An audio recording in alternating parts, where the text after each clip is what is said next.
Yes. Yes, brass. I'm a well digging, shovel carrying Negro now. I don't carry buckets of water anymore. I don't carry buckets. I provide the wells. I'm a reservoir building, well digging Negro.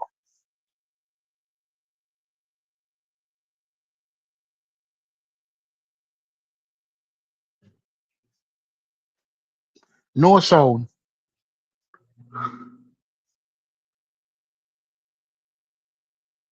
They're not saying nothing yet. Yeah. They're not saying nothing. It ain't start yet. Okay. Okay, don't start yet. No. But we're live though. Just letting you know. Yeah. Listen, before they started, when the Zionists wanted Israel established, they didn't want that little piece of land. That was never their intention. The two-state solution was never ever their intention. Never ever their intention. No, I don't doubt that. I think a lot of times when we have these conversations, this is where, basic geography, um, basic basic politics in and around that. Like it's important to be able to go all the way back to 1910 and all of that. But if we Mm, don't understand to see, and that's what I was trying to tell when I said I was gonna have pushback for. Oh, there you go. mm. Yeah, I want to hear Here this. come, here come. Dun dun dun dun dun dun dun dun dun dun dun dun dun dun dun dun. There you go. Introducing the There you President go. of the United States, Donald There you J. go. Trump. Let's hear him. Thank you very much. My fellow Americans, good evening. Let me begin by congratulating the team at NASA and our brave astronauts on the successful launch of Artemis 2. It was quite something. It will be traveling further than any manned rocket has ever flown and will very substantially pass the moon, go around it, and come back home from a distance that has never been done before. It's amazing. That's They an honor. are on the way, and God bless them. These are brave people. We want to God bless those four unbelievable astronauts. As we speak this evening, it's been just 1 month since the United States military began Operation Epic Fury, targeting the world's #1 state sponsor of terror, Iran. In these past 4 weeks, our armed forces have delivered swift, decisive, overwhelming victories on the battlefield, victories like few people have ever seen before. Tonight, Iran's Navy is gone. Their Air Force is in ruins. Their leaders, most of them terrorist regime they led, are now dead. Their command and control of the Islamic Hmm? Revolutionary Guard Corps is being decimated as we speak. Their ability to launch missiles and drones is dramatically curtailed, and their weapons, factories, and rocket launchers are being blown to pieces. Very few of them left. Never in the history of warfare has an enemy suffered such clear and devastating large-scale losses in a matter of weeks. Our enemies are losing in America, as it has been for 5 years under my presidency, is winning, and now winning bigger than ever before. Before discussing this current situation, I also want to thank our troops for the masterful job they did in taking the country of Venezuela in a matter of minutes. That hit was quick, lethal, violent, and respected by everyone all over the world. After rebuilding our military during my first term, we have by far the strongest military anywhere in the world. And now we're working along with Venezuela and are, in a true sense, joint venture partners. We're getting along incredibly well in the production and sale of massive amounts of oil and gas, the second largest reserves on Earth after the United States of America. We're now totally independent of the Middle East, and yet we are there to help. We don't have to be there. We don't need their oil. We don't need anything they have, but we're there to help our allies. Tonight, I want to provide an update on the tremendous progress our warriors have made in Iran and discuss why Operation Epic Fury is necessary for the safety of America and the security of the free world. From the very first day I announced my campaign for president in 2015, I have vowed that I would never allow Iran to have a nuclear weapon. This fanatical regime has been chanting death to America, death to Israel for 47 years. Their proxies were behind the murder of 241 Americans in the Marine barracks bombing in Beirut, the slaughter of hundreds of our service members with roadside bombs. They were involved in the attack on the USS Cole, and they carried out the countless other heinous acts, including the just horrible, bloody atrocities of October 7th in Israel, something that most people have never seen anything like it. This murderous regime also recently killed 45,000 of their own people who were protesting in Iran. 45,000 dead. For these terrorists to have nuclear weapons would be an intolerable threat. The most violent and thuggish regime on earth would be free to carry out their campaigns of terror, coercion, conquest, and mass murder from behind a nuclear shield. I will never let that happen, and neither should any of our past presidents. This situation has been going on for 47 years and should have been handled long before I arrived in office.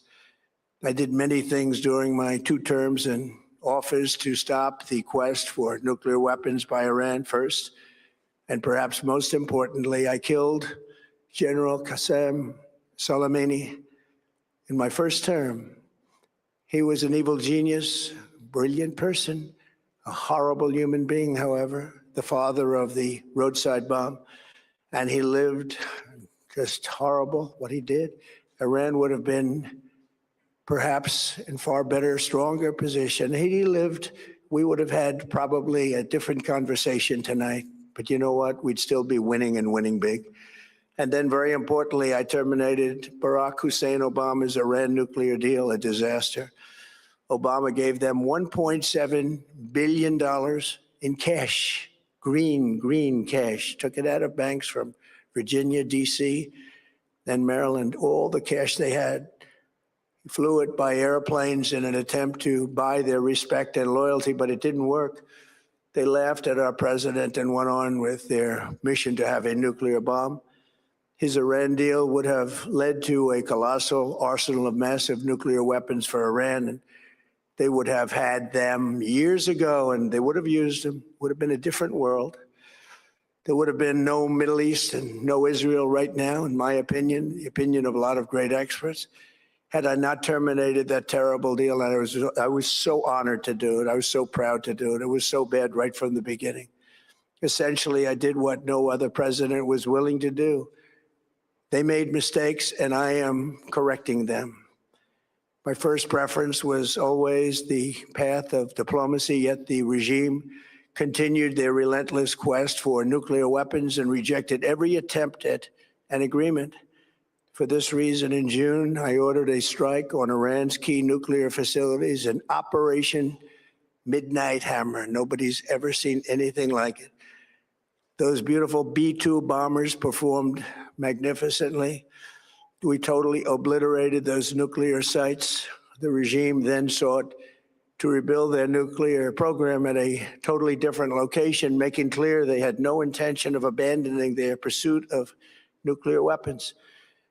They were also rapidly building a vast stockpile of conventional ballistic missiles and would soon have had missiles that could reach the American homeland, Europe, and virtually any other place on earth. Iran's strategy was so obvious.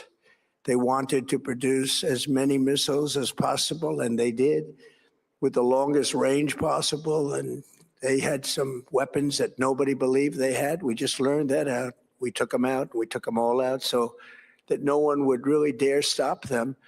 And their race for a nuclear bomb, a nuclear weapon like nobody's ever seen before. They were right at the doorstep. For years, everyone has said that Iran cannot have nuclear weapons, but in the end, those are just words if you're not willing to take action when the time comes. As I stated in my announcement of Operation Epic Fury, our objectives are very simple and clear. We are systematically dismantling the regime's ability to threaten America or project power outside of their borders. That means eliminating Iran's Navy, which is now absolutely destroyed, hurting their Air Force and their missile program at levels never seen before, and annihilating their defense industrial base. We've done all of it. Their Navy is gone. Their Air Force is gone. Their missiles are just about used up or beaten. Taken together, these actions will cripple Iran military, crush their ability to support terrorist proxies, and deny them the ability to build a nuclear bomb. Our armed forces have been extraordinary. There's never been anything like it militarily. Everyone is talking about it, and tonight I'm pleased to say that these core strategic objectives are nearing completion.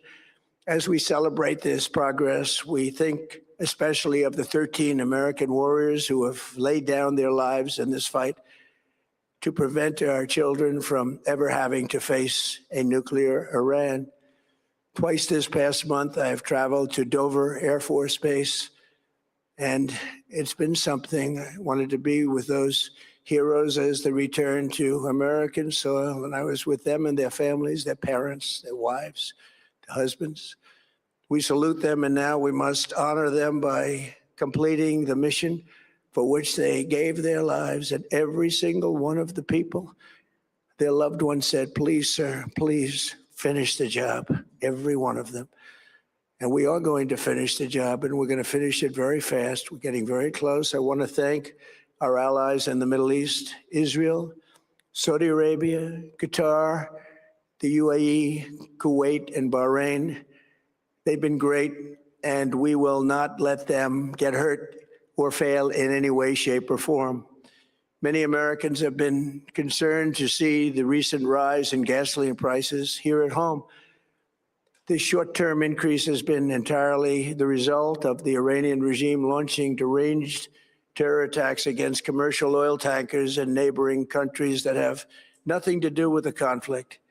This is yet more proof that Iran can never be trusted with nuclear weapons. They will use them, and they will use them quickly. It would lead to decades of extortion, economic pain, and instability worse than we can ever imagine. The United States has never been better prepared economically to confront this threat. You all know that. We built the strongest economy in history. We're going through it right now, the strongest in history. In 1 year, we've taken a dead and crippled country. I hate to say that, but we were a dead and crippled country after the last administration and made it the hottest country anywhere in the world by far, with no inflation, record-setting investments coming into the United States, over $18 trillion, and the highest stock market ever, with 53 all-time record highs in just 1 year. It all positioned us to get rid of a cancer that has long simmered. It's known as the nuclear Iran, and they didn't know what was coming. They've never imagined it. Remember, because of our Drill Baby Drill program, America has plenty of gas. We have so much gas.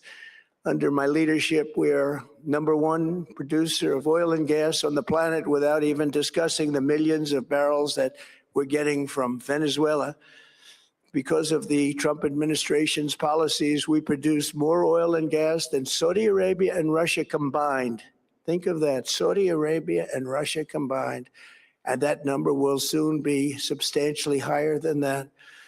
There's no country like us anywhere in the world, and we're in great shape for the future. The United States imports almost no oil through the Hormuz Strait and won't be taking any in the future. We don't need it. We haven't needed it, and we don't need it. We've beaten and completely decimated Iran. They are decimated, both militarily and economically and in every other way. And The countries of the world that do receive oil through the Hormuz Strait must take care of that passage. They must cherish it. They must grab it and cherish it. They can do it easily. We will be helpful, but they should take the lead in protecting the oil that they so desperately depend on. So to those countries that can't get fuel, many of which refuse to get involved in the decapitation of Iran, we had to do it ourselves. I have a suggestion. Number one, buy oil from the United States of America. We have plenty. We have so much. And number two, build up some delayed courage. Should have done it before. Should have done it with us, as we asked. Go to the Strait and just take it, protect it, use it for yourselves. Iran has been essentially decimated. The hard part is done, so it should be easy.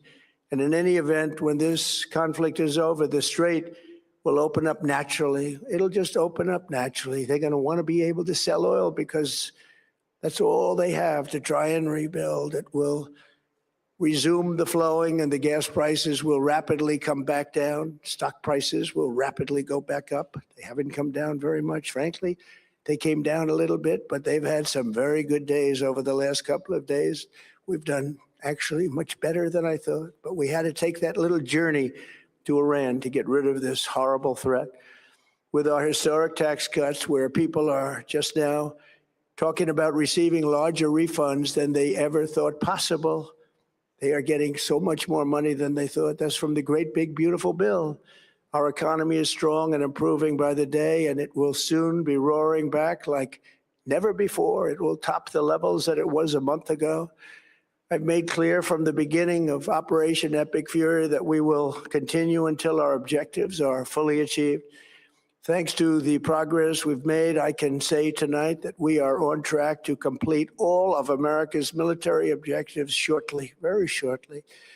We're going to hit them extremely hard over the next 2 to 3 weeks. We're going to bring them back to the Stone Ages where they belong. In the meantime, discussions are ongoing. Regime change was not our goal. We never said regime change, but regime change has occurred because of all of their original leaders' death. They're all dead. The new group is less radical and much more reasonable. Yet if during this period of time no deal is made, we have our eyes on key targets. If there is no deal, we are going to hit each and every one of their electric generating plants very hard and probably simultaneously. We have not hit their oil, even though that's the easiest target of all, because it would not give them even a small chance of survival or rebuilding. But we could hit it, and it would be gone, and there's not a thing they could do about it. They have no anti-aircraft equipment. Their radar is 100% annihilated. We are unstoppable as a military force. The nuclear sites that we obliterated with the B-2 bombers have been hit so hard that it would take months to get near the nuclear dust, and we have it under intense satellite surveillance and control. If we see them make a move, even a move for it, we'll hit them with missiles very hard again. We have all the cards, they have none. It's very important that we keep this conflict in perspective. American involvement in World War I lasted 1 year, 7 months, and 5 days. World War II lasted for 3 years, 8 months, and 25 days. The Korean War lasted for 3 years, 1 month, and 2 days. The Vietnam War lasted for 19 years, 5 months, and 29 days. Iraq went on for 8 years, 8 months, and 28 days.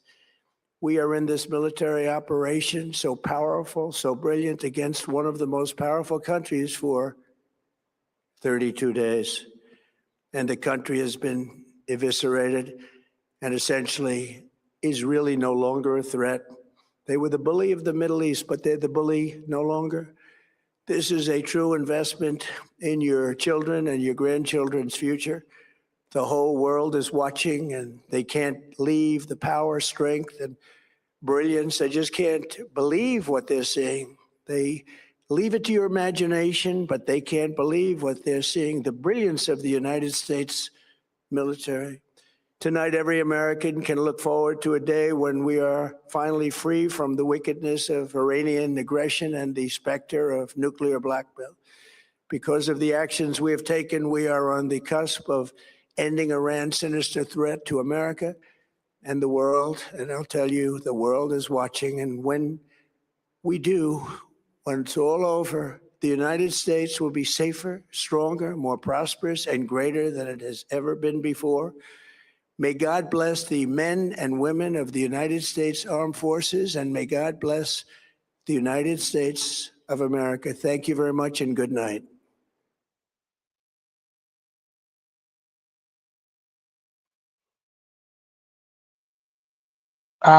Brass, are you here? Brass, what was that, Brass?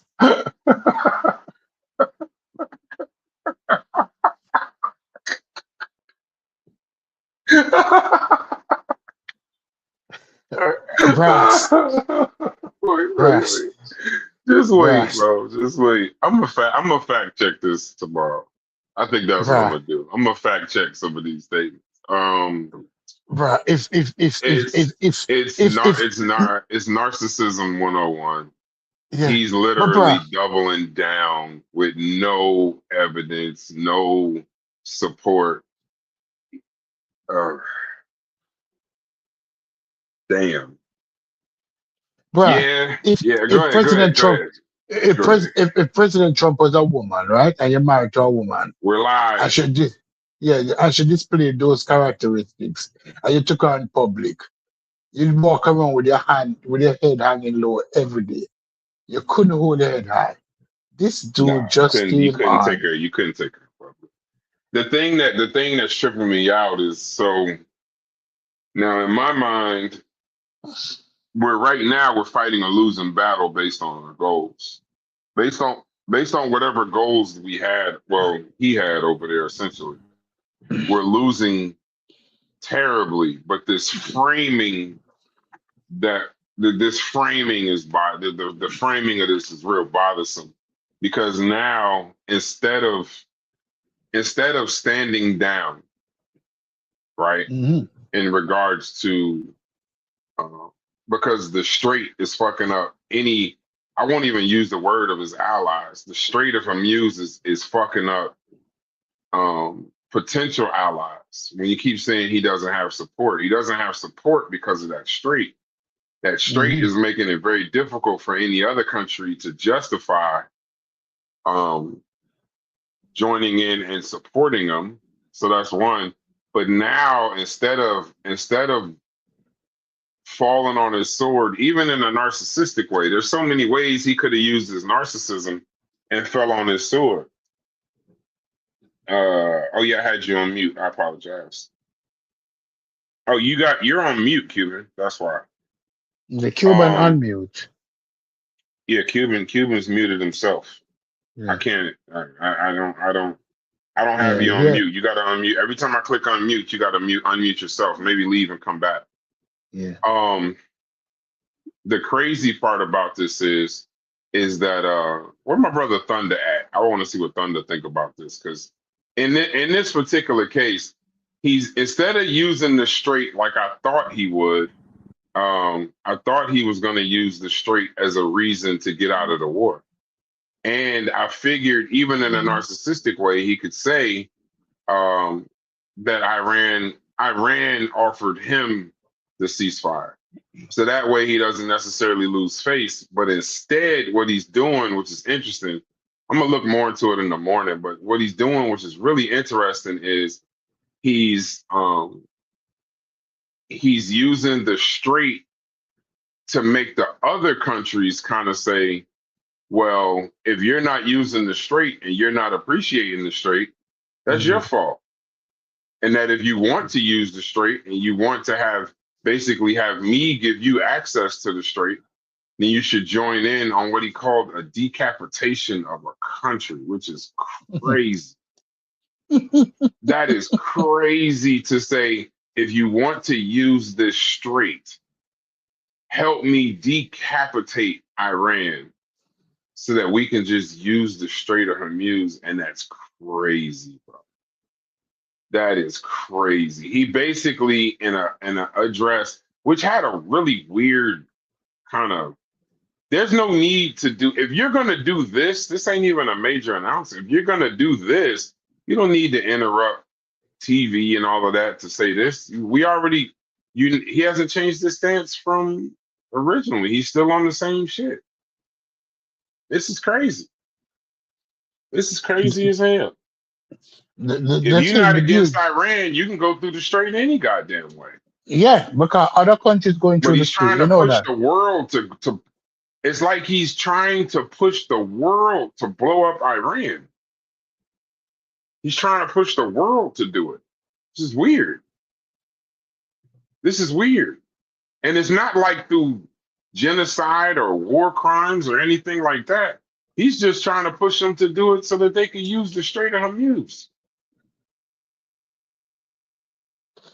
Pakistan can use the street, you know that, right? Pakistan Ah, can use the street. yeah. Pakistan is using it. India is using it. China is using it.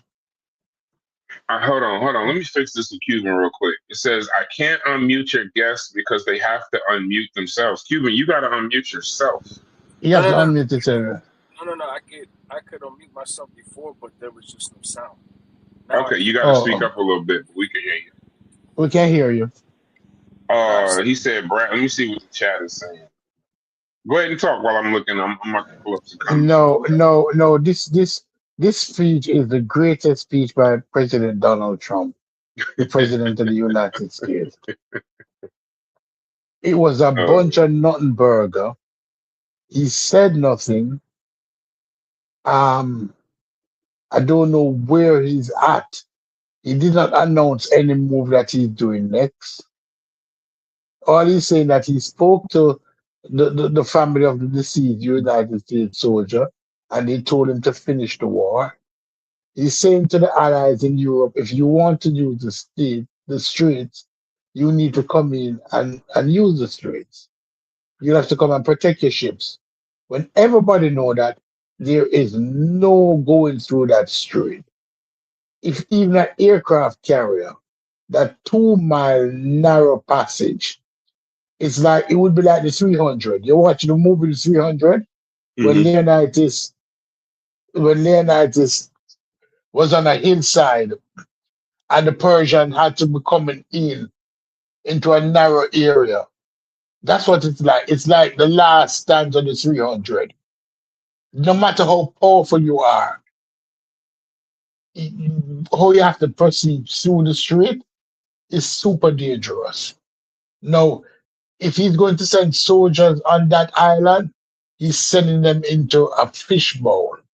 If he's going to land in Iran, Iran make Afghanistan and Iraq look like what do you call those prairie areas in Middle America, those flatlands of Montana. No. If Iran was never conquered by the Ottomans for over how long the Ottomans existed? Nearly 1,000 years? And the Ottomans couldn't conquer Iran because of its terrain. You're going to tell me that you're going to put foot soldiers in Iran now? But he's double talking though, because he said that we're not going to stop until the objectives are achieved. But in the very same breath, he said we've achieved all the objectives. When he started rattling off the dates and how long we were in these wars, he's talking as though the 32 days is the same amount of years we were all those wars he named have been concluded. He rattled off the 32 days. He said we eviscerated Iran in 32 days. So he's basically talking as though this is over and that we're going to leave once we reach the objectives. But he said the objectives have been reached. So I don't know what. He said he didn't say anything. When was the last time you read 1984? I think you need to get. Read it. I might not get out of bed if I read 1984. You might just get the audiobook. It's free on YouTube. 2 audiobooks everybody must listen to this week. Stupid suggestion: 1984 and Animal Farm. And Animal Farm was about the Russians when it was originally written, but the Soviet Unions. But if you look at it now, I look at ICE as the dogs and Napoleon, because Donald Trump does look like Napoleon, the pig,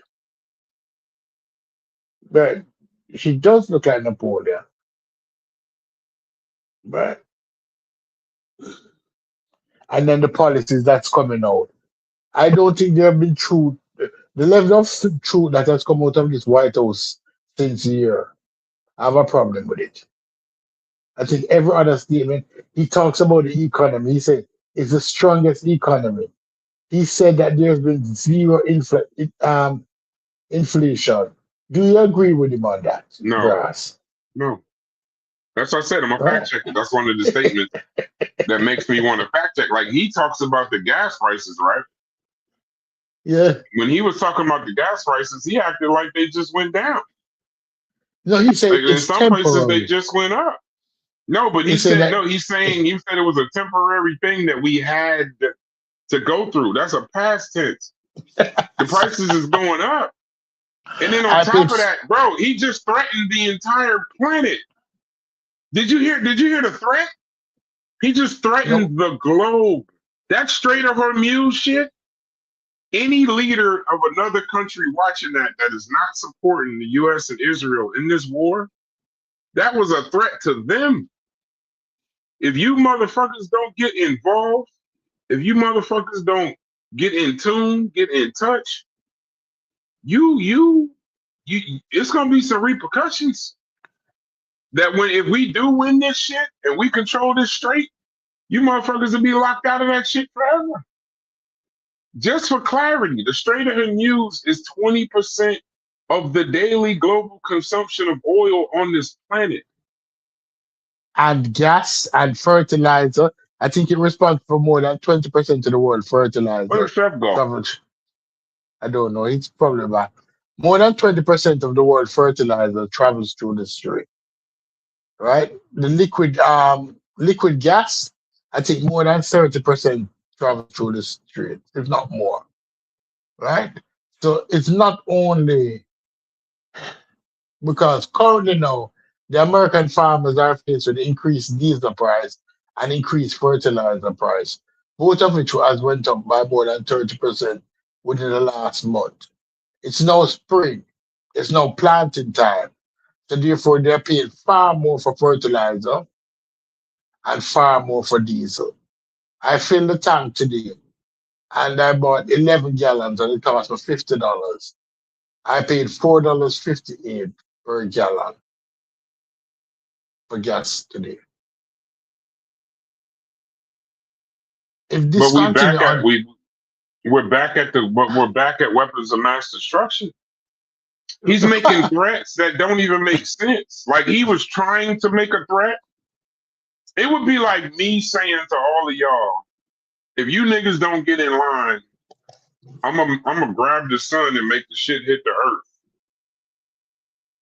Like, and y'all Mm, supposed to move based on the sun hitting the earth because I just said it. It's like in his mind, he really thinks he's threatening everybody. Like that's not gonna get you support. That's gonna get you. Matter of fact, anybody that didn't support you before, what you might have just done was put them on the side of Iran, either quietly or through your silence. And now we might. Because the thing is, I don't really know. I don't, Cuban. You can cut us off whenever, but I don't know based off of this address necessarily where we supposed to go technically from here. He's talking about the war being over. Then he's saying we've met all the objectives. Then he says we're going to leave when it's over. And we're going to leave when the objectives are met. I don't know what to pull out of this conversation other than whatever he claimed mental defects that Biden was going through, he's going through himself. This made no sense. It didn't. but I'm gonna break it down, but he contradicted himself so many times in a short period of time that it doesn't really make it doesn't really make sense. Like I could literally see the people around him telling him not even to do this, and he just went out and did it because this didn't make sense. Like, you know how y'all say that he don't write his own shit?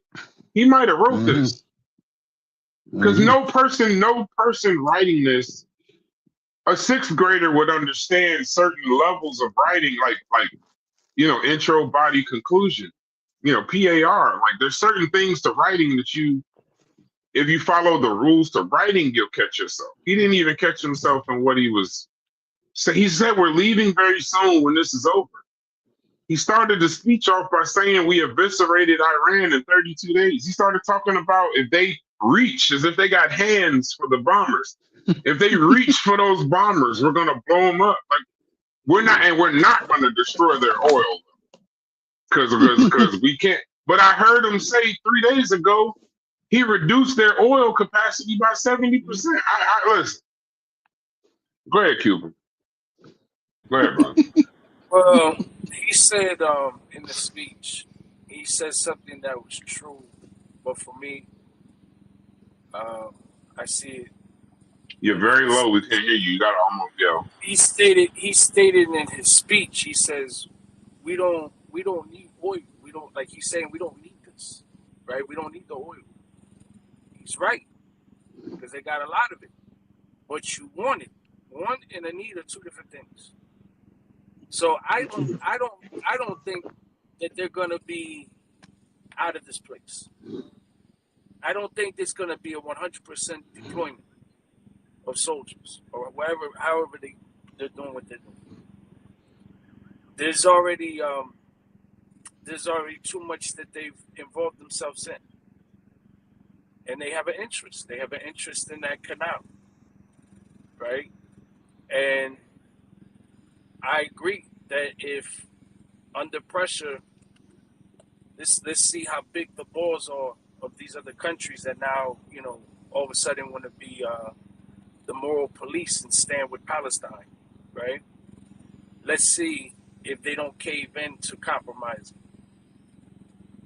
And I believe that the majority of them will. Like this shit this isn't, it's new in the sense of dates and years and months and maybe some names of some people and some locations and shit and a different president and a different congressman. But all this stuff happens all the time. This isn't new. You know what I'm saying? But So it's like, however, Cuban, you're not taking into this consideration. And that is what many persons not take into consideration is that the European countries are just coming out of COVID. They are broke. They don't want to involve in a war. They are broke. Right? They're manufacturing Cuban, you got to everything. mute when he's speaking and then Yeah. unmute when you respond. Right. Most of these European countries are broke, brass. You know that, and I know that. Economically, they're broke. They did not. A war today they're just coming out of COVID. Not even 5 years. Many other economies that even readjust. America was the fastest economy to come out of COVID. Many of them haven't. They are broke. They had to borrow a lot of money to deal with COVID. And now you're asking them to go to war? And a war that the populace does not agree with? Which European country want to go to war now? A war that their own people say, listen, don't get us involved in this bullshit. Don't get us involved in this. He said that, you need to say, if you want that, people said, don't get us involved. If you want the oil. The same people are saying that we don't have any money. But he's saying, no, come. You need to fight. No, trust me. They're not going because they can't afford to go. Not because they don't want to go, but because they can't afford to go. Iran, when he announced that he was doing this speech, Mm-hmm. when the war started, Iran launched roughly 90 missiles a day when this war started at Israel. Mm-hmm. but they've slowed down to like 4 or 5. Mm-hmm. When he announced the speech, Iran launched 25 missiles Right. into Israel, and Right. they launched the cluster bombs. And the cluster bombs is not necessarily that dangerous, but they're dangerous, but they're dangerous more to the public because they don't explode Right. immediately. And it's essentially, not for nothing. It's ironic that they did it today because Passover just started. Yeah. They're saying that this food don't control us. Nothing you saying is truth. That's what they just said to him. Nothing you say is the truth. Right. What Uh, you what you so call Trump did say earlier something. I was like 40% right. Mm-hmm. Trump did say when he announced this speech that the Iranian president had asked him for a ceasefire, but that he responded. I told you, but that he responded to Iran and said, "Until you open up uh, the Strait of Hormuz, uh, we won't accept it." And then Iran launched roughly 25 missiles at Israel. Basically, that was the answer. what Yeah. you call it. Where you If at, you go Chef? if if you go back a few months ago when Satan Yahoo came to DC and he spoke before Congress, he said in his speech attacking Iran, it was addressed. And if you go back and listen to his speech, it's like it was premeditated. He comes to the U.S., has the audacity. He comes before. Well, that's a whole nother issue of moralities and ethics. But he comes to the U.S.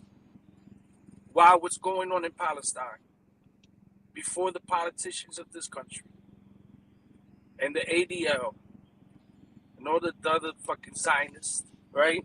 And he stands before them and talking Hmm. about we're gonna go and we gotta attack Iran, right? And Iran is the problem because Iran is the mastermind. Iran is the one that is the mastermind of I don't even know what the hell it is, Islamicist,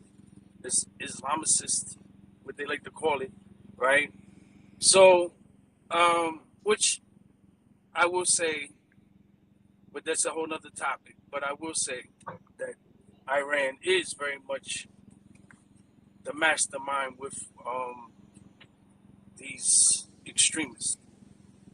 But that's a whole nother subject why I don't, in which I'm not a fan of Iran anyhow. But he already talked about it, and lo and behold, it happens. It's like I think, and I've heard you say this, Blast, in the Discord, that when it comes to politics, um, at times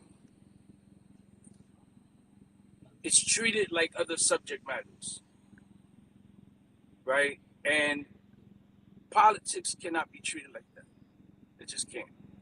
Like, it's very important to know as much as politics as you can know, um, and even not being biased in it.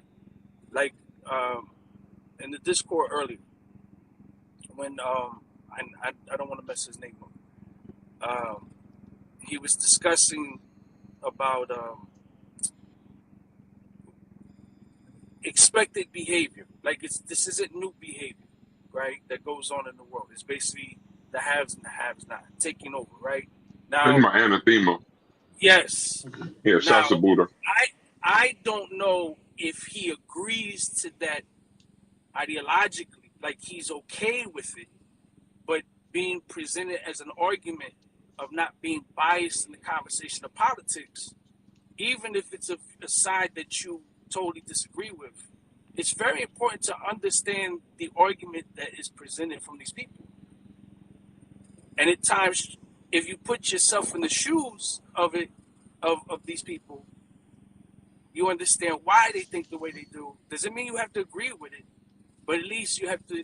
I think it's important to understand why. So I say all that to say that this whole thing is economics. Everything is always economics. And everything else is the justification to the economics, the justification of exploitation, of taking natural resources, of having wars, of selling weapons to other countries, all this shit. All of it's about money. It's nothing more, nothing less. And it's business in their eyes. So to them it's not personal. It's business. But people who don't like that, or people who's being subjected to it, they're not trying to hear all that. But in the mix of not trying to hear all that, you do have to understand that that's their objective. That's what they're about. You know what I'm saying? So predatory capitalism and Zionism is about absolute total control. 100%. Might be a little different in some ways, but they align and they go together. And this is the government of the United States and the Zionist state of Israel have been in bed with each other for a long time. They're the best of lovers. And it doesn't matter who's in office, they're always going to succumb to kissing the ass of Israel. I don't care if they say what they say about AOC. AOC is a liberal. Again, She's more progressive, though. Wouldn't you agree? No, to me, progressive is it's like saying tomato. It's like saying colonization versus commonwealth. It's the same thing. You say liberal but progressive, but it's still in the. It's what would be called liberal. To me, I look at it as that's the new name for liberal. Right? Can you agree that? Can you at least be happy the fact she hasn't taken any AIPAC or Israeli money? So it's said. And has spoken out against them. Hey, a lot of people can say what they want, but at the end of the day, it's politics. And my issue with the liberals is that they are the wolves in sheep clothing. The conservative Republican is going to tell you what the fuck it is from the jump. I can respect that. I may not like it, but I respect it. The liberal will disguise themselves. They will make evil look fair seeming. Let me get Chef in there real quick. Stay in here and stay with us. What's up, Chef? What's up, y'all? What's going on? I thought it was going to be something it really wasn't. But go ahead. I thought it was going to be something groundbreaking, but it was just rambling. But go ahead, Of course it was groundbreaking. Go ahead, Chef. Oh no, I mean I don't even know what the fuck I just listened to. Like I don't even know if the nigga lying. Like he might be telling the truth. I don't know. So the conflict is over. Is he saying like his job is done? That's what I got from that. Like, you know what I mean? No, we're not. Basically you just went in there and fucked the country up for no good reason. Mm-mm. You know, I can tell when a motherfucker really just want to stay away from some shit. Like, I don't even. That's like a motherfucker feeding some food. Hey, how was the food? I really don't even know what I just ate. Yeah. I think it was made here. I'm feeling like somebody bought it. No, this is. You know what this shows? It shows that the head of his counterterrorism resigned. It shows like this is so. I'm keying in on that threat. And people will say it wasn't a threat, but when you start saying words like the rest of the world has to build up the courage to protect the Strait of Hormuz, that's a threat. And in his eyes, in the narcissist's eyes, that's about as close to a threat. He's trying to drum. I thought he was going to use this to get out the war. He used this address to use the Strait of Hormuz as a way to get support from the rest of the world, and it's going to backfire. Oh man! But I want to say this. I don't have any. I want to say this in two.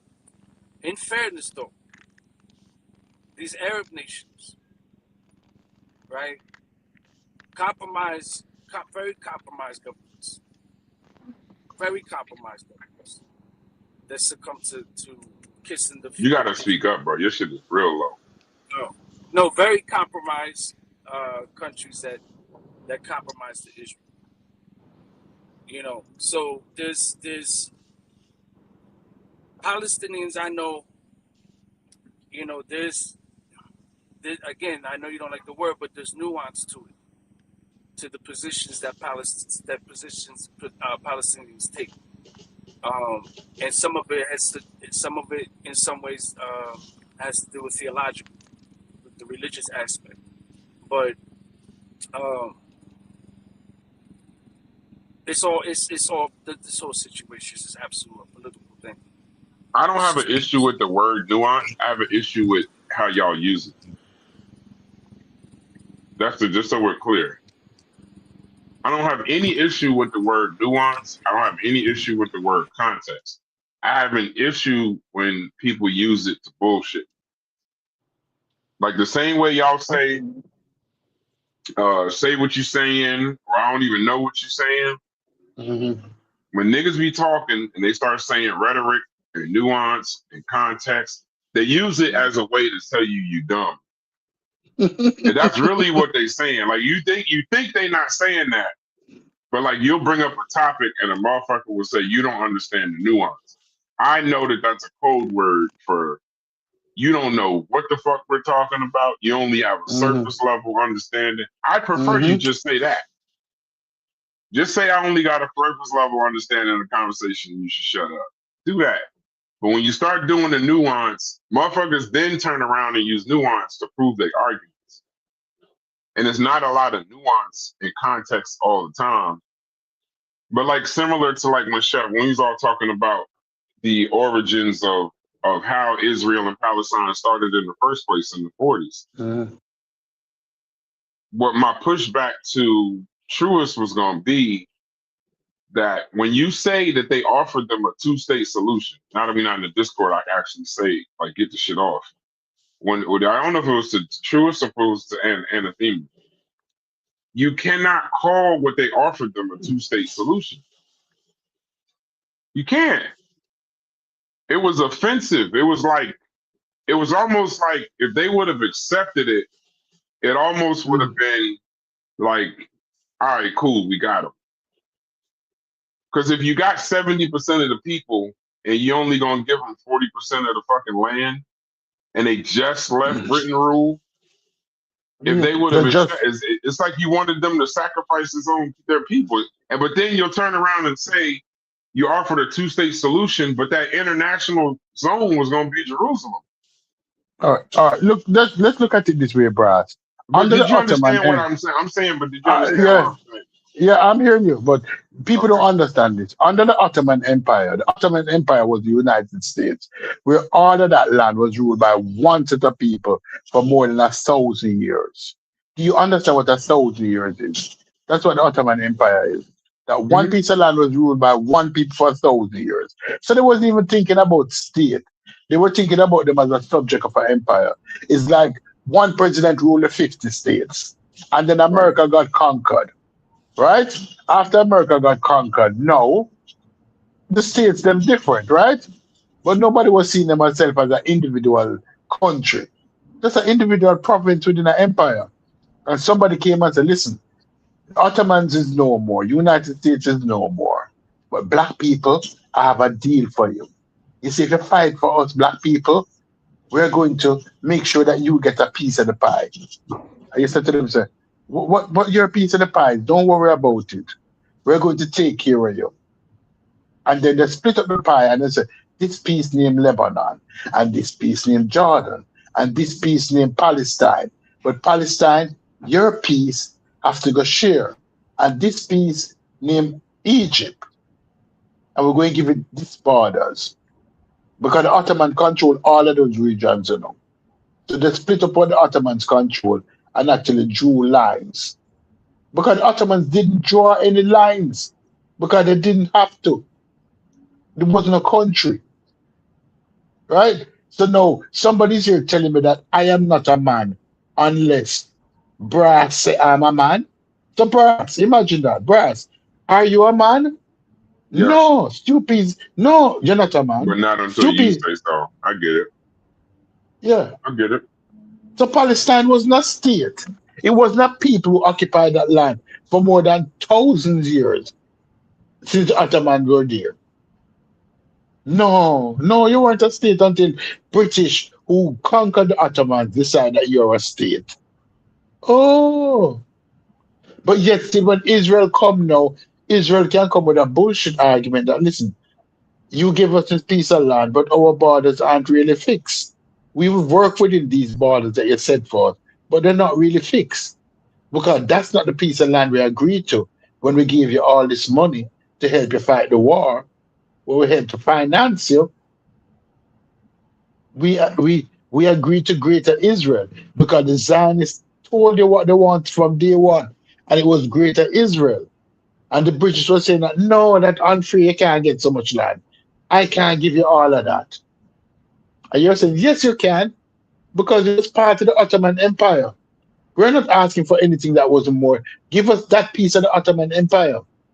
And the British is saying, no, that still don't look good. You don't have any conscience.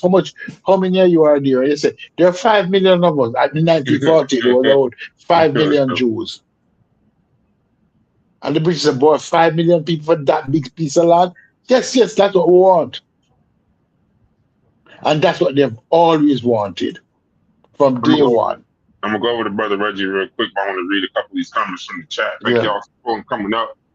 Brother Mathis makes a statement that it will also be a war crime that Bibi Netanyahu has been saying Iran will have a nuclear bomb for 30 years, and maybe he needs to be removed from office. We all said that whatever state solution they come up with has to start with Netanyahu being arrested. Whether it may happen or may not, I don't think he should just leave office because he'll leave the stain. They need to go through that whole regime, and they're going to start off on something to at least create a salvo that Palestinians can trust, that the world would even respect. He needs to be actually arrested. He's a criminal in a lot of countries anyway. Shouts to Mamdani, who at least had the heart to say if Netanyahu comes to New York, we're going to arrest him. So beware of those who find it necessary to inform us about their lack of alliance with the Iranian Islamic Republic. Yeah. Yep. That's a good point. What's up, Brother Reggie? Oh, well, first, did Trump deliver his statement? We watched it. Well, we watched it, if you want to call it that, but yeah, we watched it. Okay, so I was dozing off, and then I saw that y'all were covering it, so I'm proud of you for actually covering real news instead of the stuff that we normally talk about. And so what did Trump say that was truthful? Go back to bed. Go back to bed. Because he did. He said the. There was a part in the speech where he used the word the and us. Yeah, that was true. Where he said, because it was a bunch of statements. It was a bunch of it was probably a speech. You could tell it was a speech that he was probably told not to do. Because what's going on, Brother Reggie, see if you agree. Right now, we're at the point in the war, because of social media, past wars have been ended. The biggest conflicts is not even on the ground where we're at in the war. It's at home. You know, the domestic policy, the protests and things like that. But with social media, it doesn't take 19 years for Vietnam. It doesn't take all of these years for it not to make sense. It's so much stuff on social media, and us arrogant Americans are so worried about the gas prices that he has to somehow quell some rising shit here, because it's starting to affect, like, you know, the people that are backing him here. So he's talking about gas prices. He said that we may take their oil. That's a threat. He made a couple of threats. He said we may take Iranian oil. He made a couple of threats. He told the other countries they need to build up the courage to participate in this for their participation in their access to the Strait of Hormuz. He said that he said somehow he destroyed a percentage of their oil capability, all of their nuclear capability. But then in the same breath, he said, I'm not touching their oil capability. It was just a lot of like, he said that it was over and he's met all of them. He said he met all of his objectives and he's going to leave when it's over. Once we meet all the objectives, we're leaving. But I think he forgot where he said that he met all of his objectives. So it's just, it was kind of, one word description, unnecessary. Because you didn't leave with anything.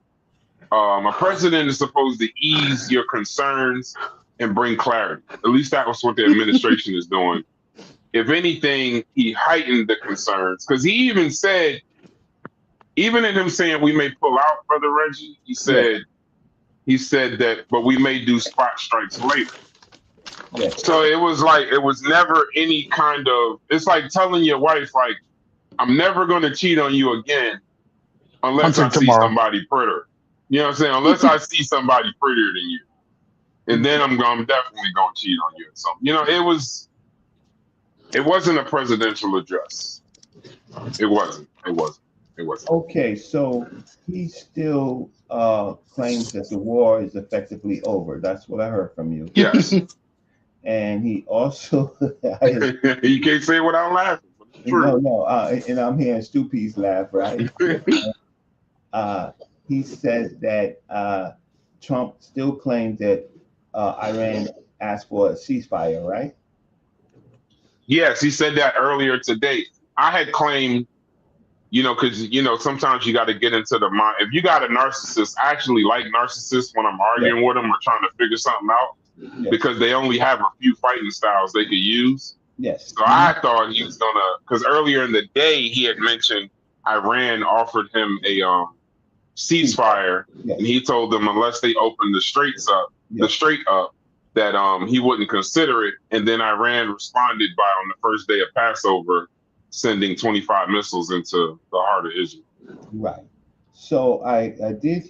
So it's not only Iran in the war. It's Lebanon. The Lebanon forces, Hezbollah, is in the war, right? And there's missiles. Trump is only going to talk about to the American people, which have been a lot of the news have been censored from the American public, so they don't know. So he's talking to a blind audience, right? Some of the other news channels like Al Jazeera is covering the war. Iran has never slowed down the volleys. It's just what they report is the things they got through. But Iran's thing is to exhaust Israel's defense system, the dome, right? And the David Sling and the Iron Dome and the other one. Did Trump lie that they have complete control over Iranian airspace? Yes. He also said that if they reach, as if the country had a hand, he said if they reach for any of their bombers, we're going to bomb them again. Yeah. And then you'll enjoy this part. He started, I didn't know where he was going with this, but he started talking about the dates of war. So he's talked about the Vietnam War, how long it lasted, the Korean War. And I know why he did that, because he's saying you guys are complaining and it's only been 32 days. But he named the completion dates of these wars. So when he named the completion dates of these wars, what was strange was he talked about this as though it had been completed. He said in 32 days, we've eviscerated Iran. And it's strange that you talk about the years it took one on a different war, but you're talking about this war as though it's over. And it's just not. Well, that signals that America is losing steam, and that it seems that he's looking for a way to pull out and claim victory. The problem is, did he talk about Russia at all? No, didn't he? I don't even think he said the word Russia. Interesting. Because Russia and shout out to Brother Mathis. He did discuss wars. Yes. But I don't think he discussed Afghanistan. I heard Korean War, World War I, World War II, but I don't know if he discussed Afghanistan. Mm, He didn't. so, He stopped at mm, Iraq. yeah. So, so not talking about Russia and not talking about China, who is in fact giving them coordinates to U.S. Bases in those. Uh, Iran doesn't have that intelligence, so Russia and China has that intelligence, Yeah. and that the fighters and the Hezbollah fighters have been emboldened.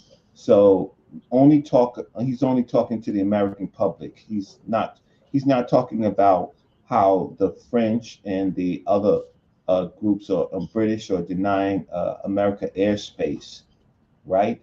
With Iran. He didn't mention that, right? Nope. Okay.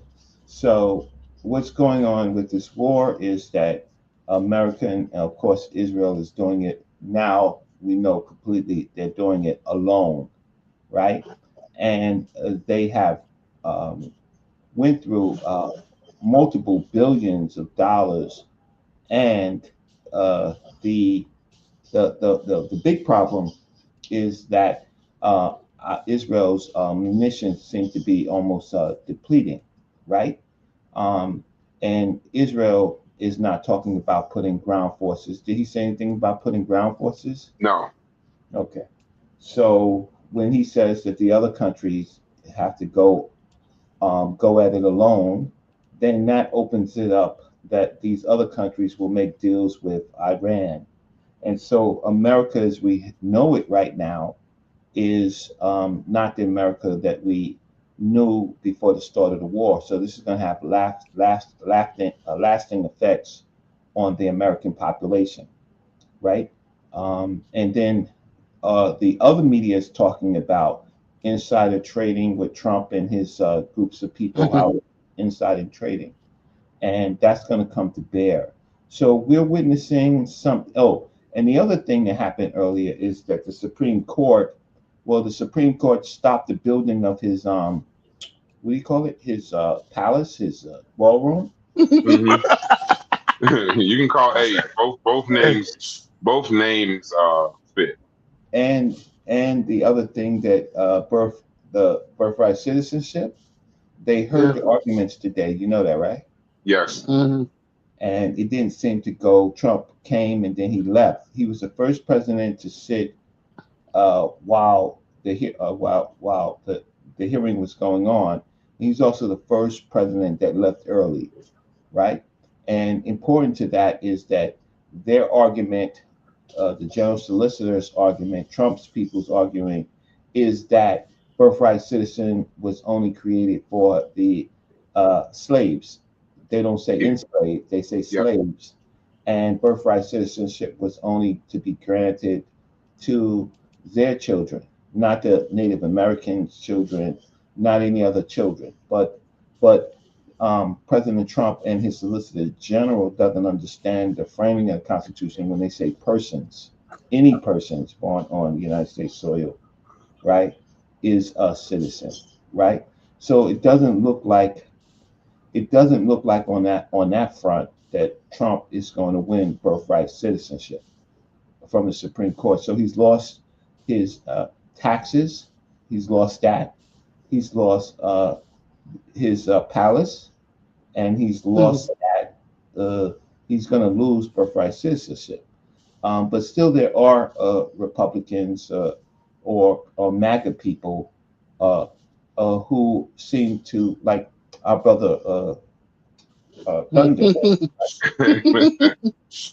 And Who Chief X is MAGA also. uh, he's MAGA too. Yeah, Chief X is MAGA. He said it. Said it Right. in the. He said it in the live stream. So this is not. I'm not. This ain't breaking news. Okay. Well, there's a lot of former service people that drilled into them that the standing president is God, right?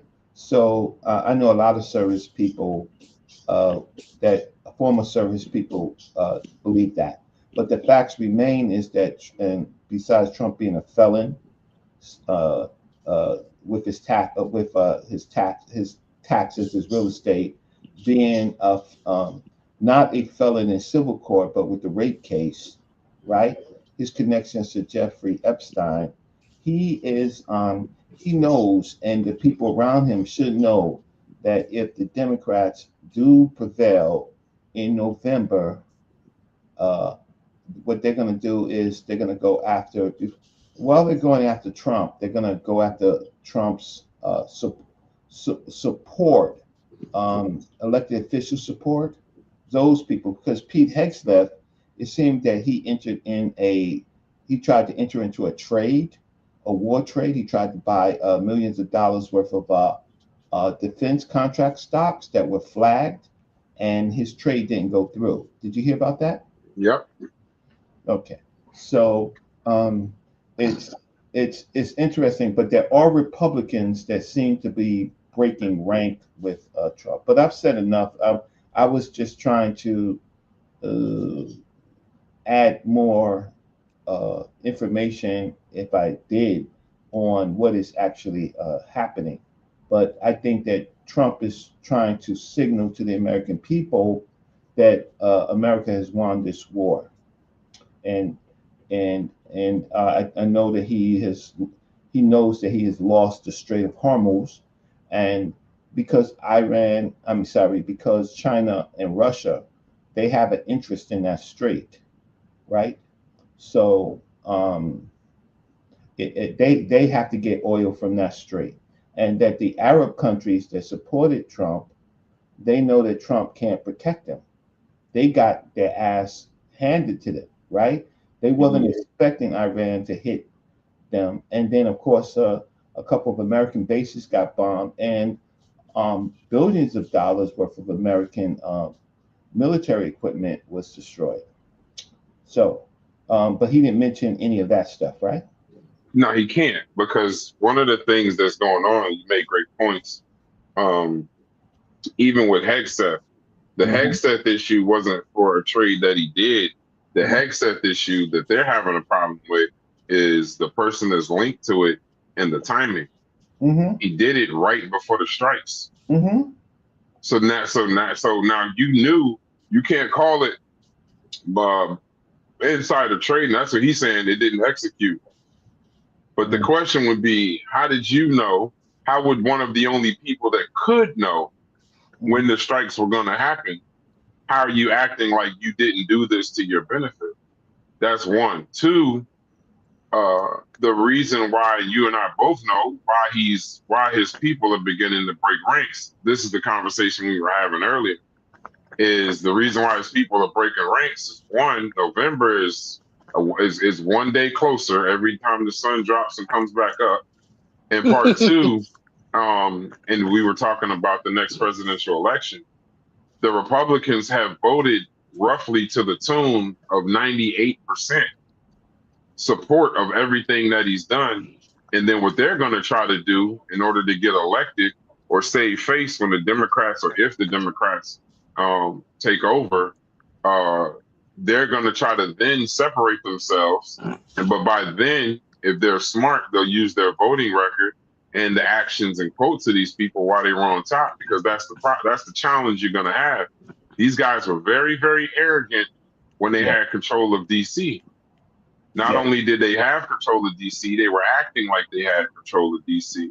So they were putting forth things that were enriching each other, things that didn't even make sense, but they weren't paying attention to the level of executive orders going through. And I think one of the first chinks in the armor, in my opinion, in short, was the tariffs in the Supreme Court. Like, that was a crippling blow. A lot of people don't really pay attention to that, but that was very crippling, because the Republican Party also has a majority on the Supreme Court. So it would never even be a thought that the tariffs will go up there and the Supreme Court would back them. But if they backed him down on that, I mean, I don't even think the rest of birthright citizenship, I think that'd be a breeze, because it's clear that as long as you understand the word persons, he doesn't have a case. He doesn't even have an argument. Technically, he's only getting one because he's the president of the United States. So yeah, I think what'll happen, and at this point, like I was telling Chef in the chat earlier, we were talking about the people that the Democratic Party are putting forth for president. We're kind of skipping the primaries, but at this point, there will be. He's making it to where there's no Republican candidate that'll be safe for election. I'm talking about, and I'm not talking about for DC. I'm talking about student body president of a high school, Right. because they've all made so many bad decisions in regard, like Republican, Democrat, whatever you want to call it. A lot of these decisions that they've been in lockstep, 92%, 95% of a vote is lockstep, Reggie. You know that.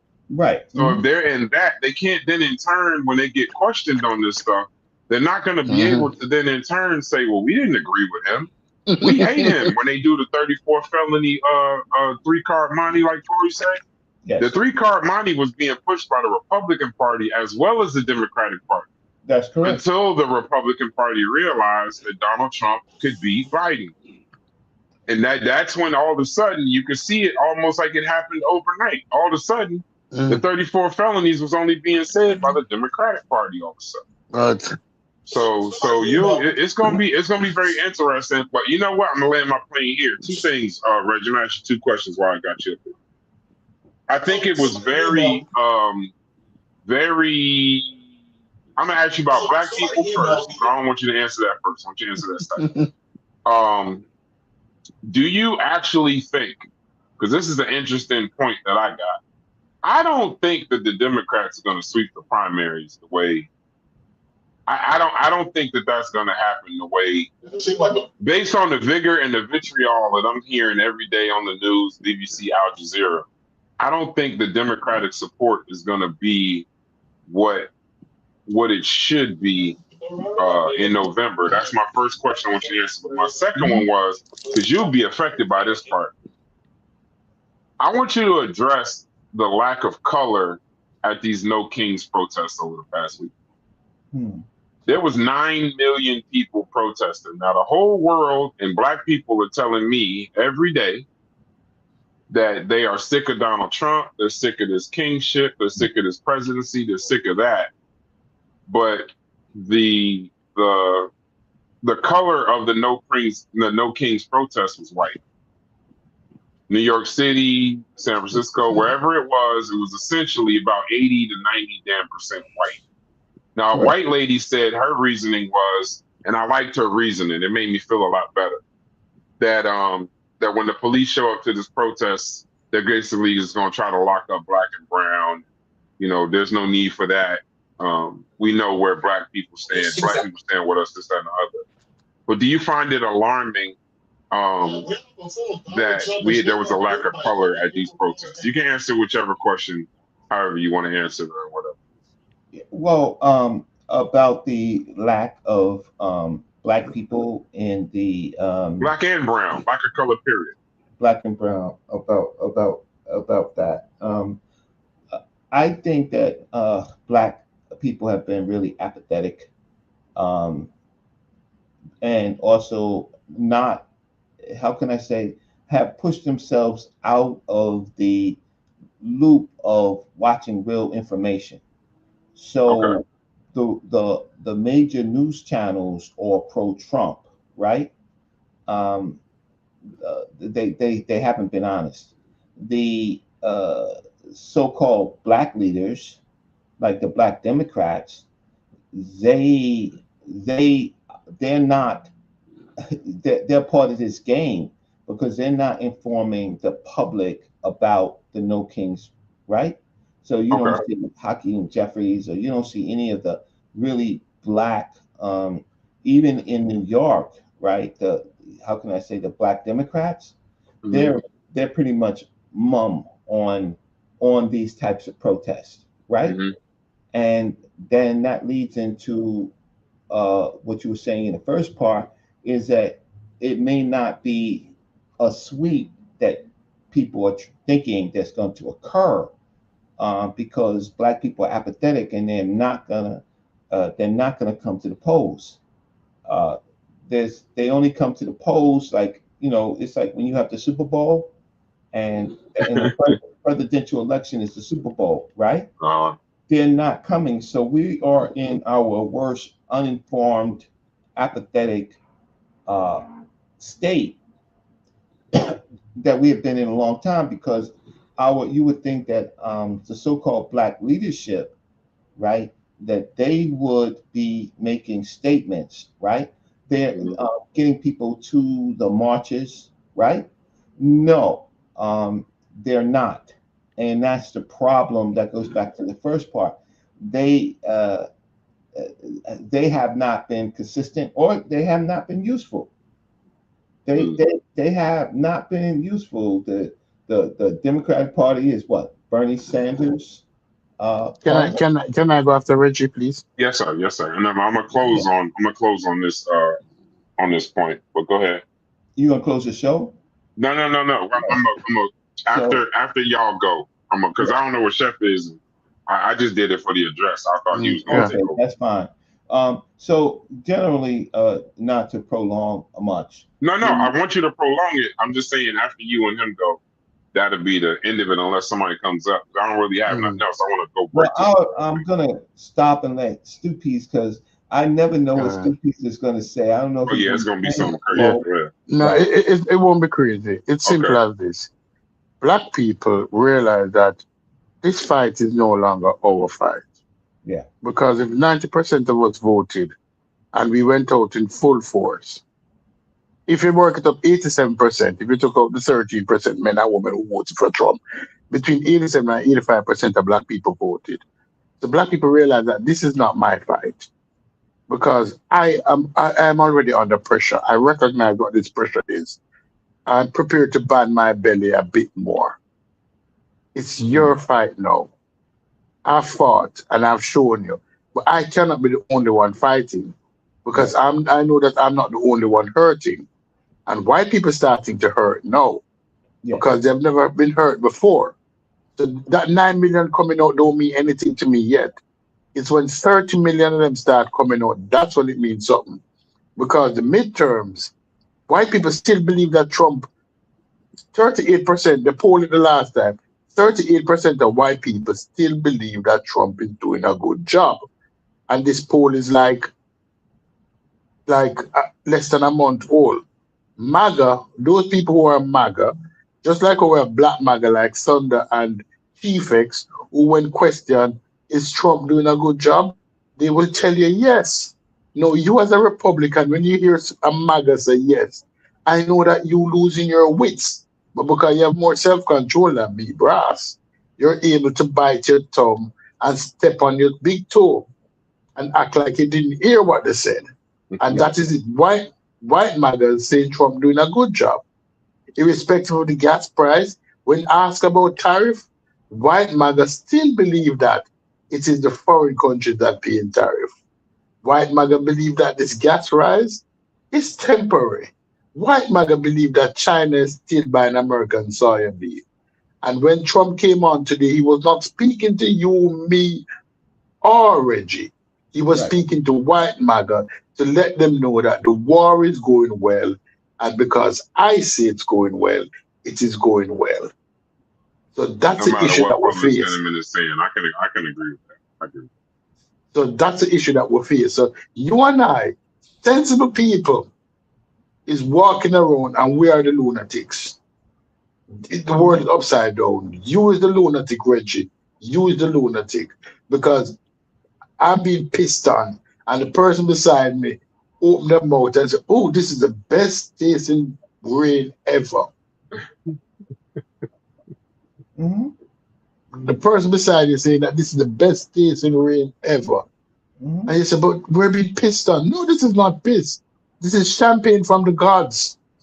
And even if it tastes like piss, just give it time. If it tastes like lemonade, sure.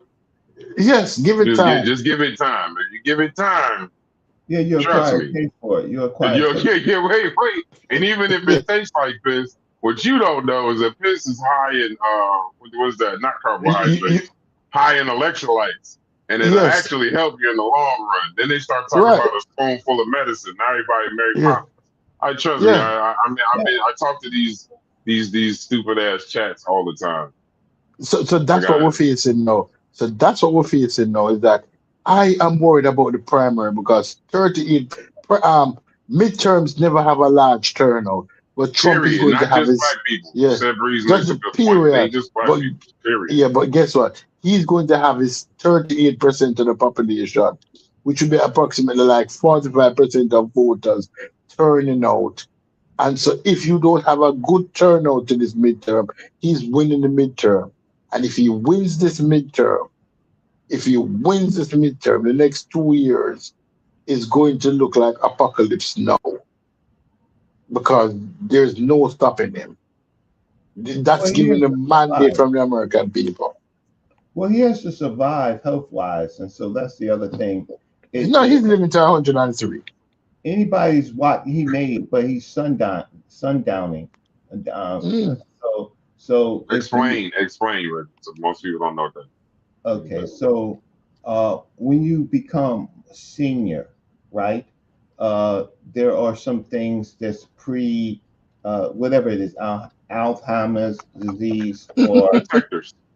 right, there's factors. And so the thing about it is he's impatient, he's erratic, he's easily distracted. And when he's talking, he's bringing in things not connected to the issue.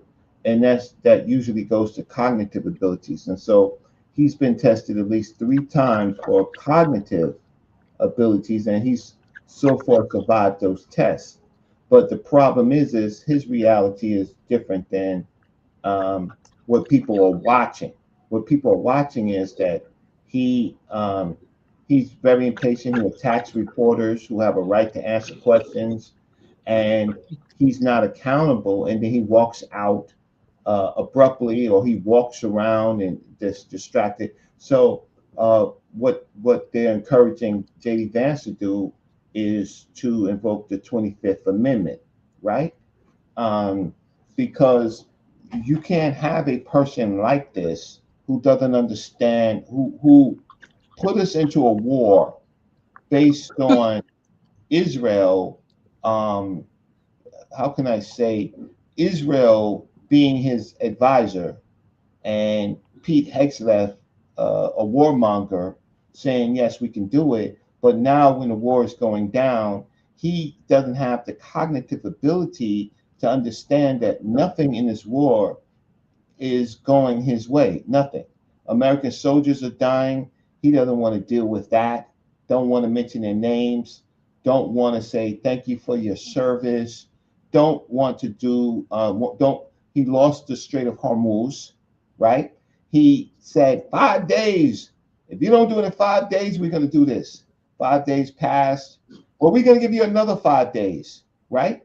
This man uh, is he's not predictable, right? He's not the markets are following what he says, and people are taking advantage of it, right?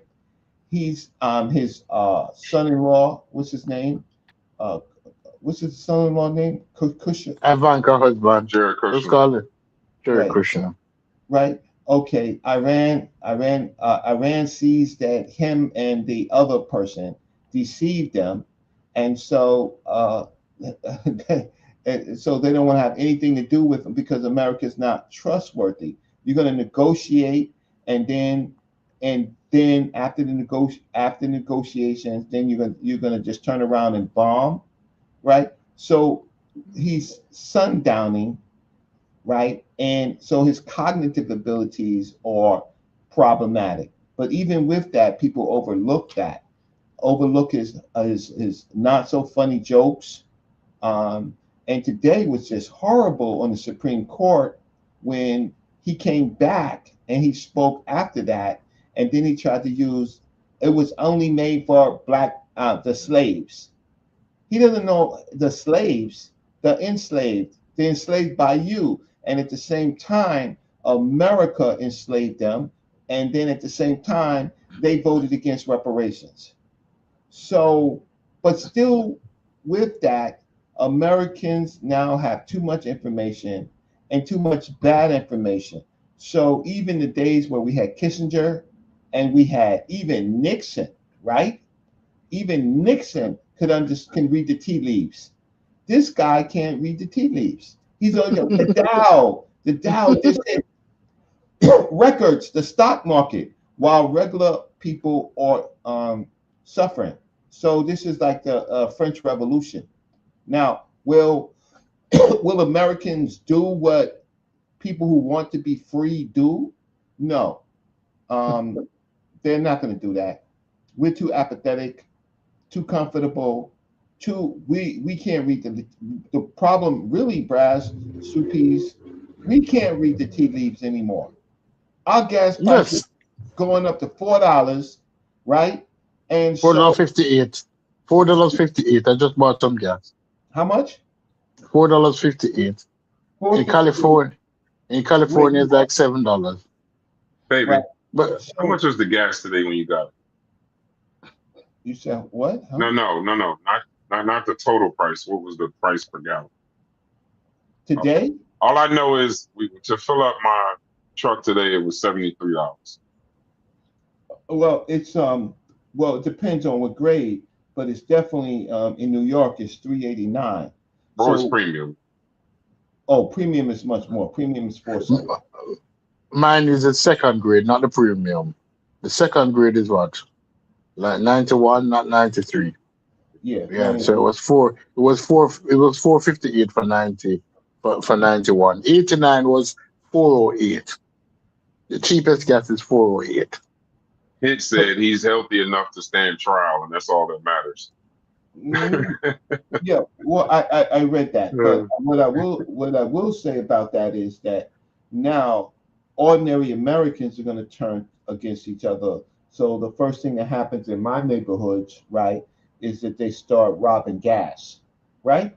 So, and then the second thing that happens is the lines to the gas station, Yeah. right? So, and there's violence that occurs in over simple things. I'm used to picking up my son, picking up my daughter, right? Now you're gonna find out you don't have enough money, right? You don't have enough money to do basic things. So, but still, black people, they're still gonna party and bullshit on Friday nights and Saturday nights. Okay. And we are the only ones in the goddamn clubs right now. And brother Reggie, I was having this conversation. I know we're not supposed to critique, but trying to sift through all the disinformation and misinformation, that's also a frustrating point. One of the things with the internet, I was always taught in social media is that it's going to give you so much information, it's going to be stupid.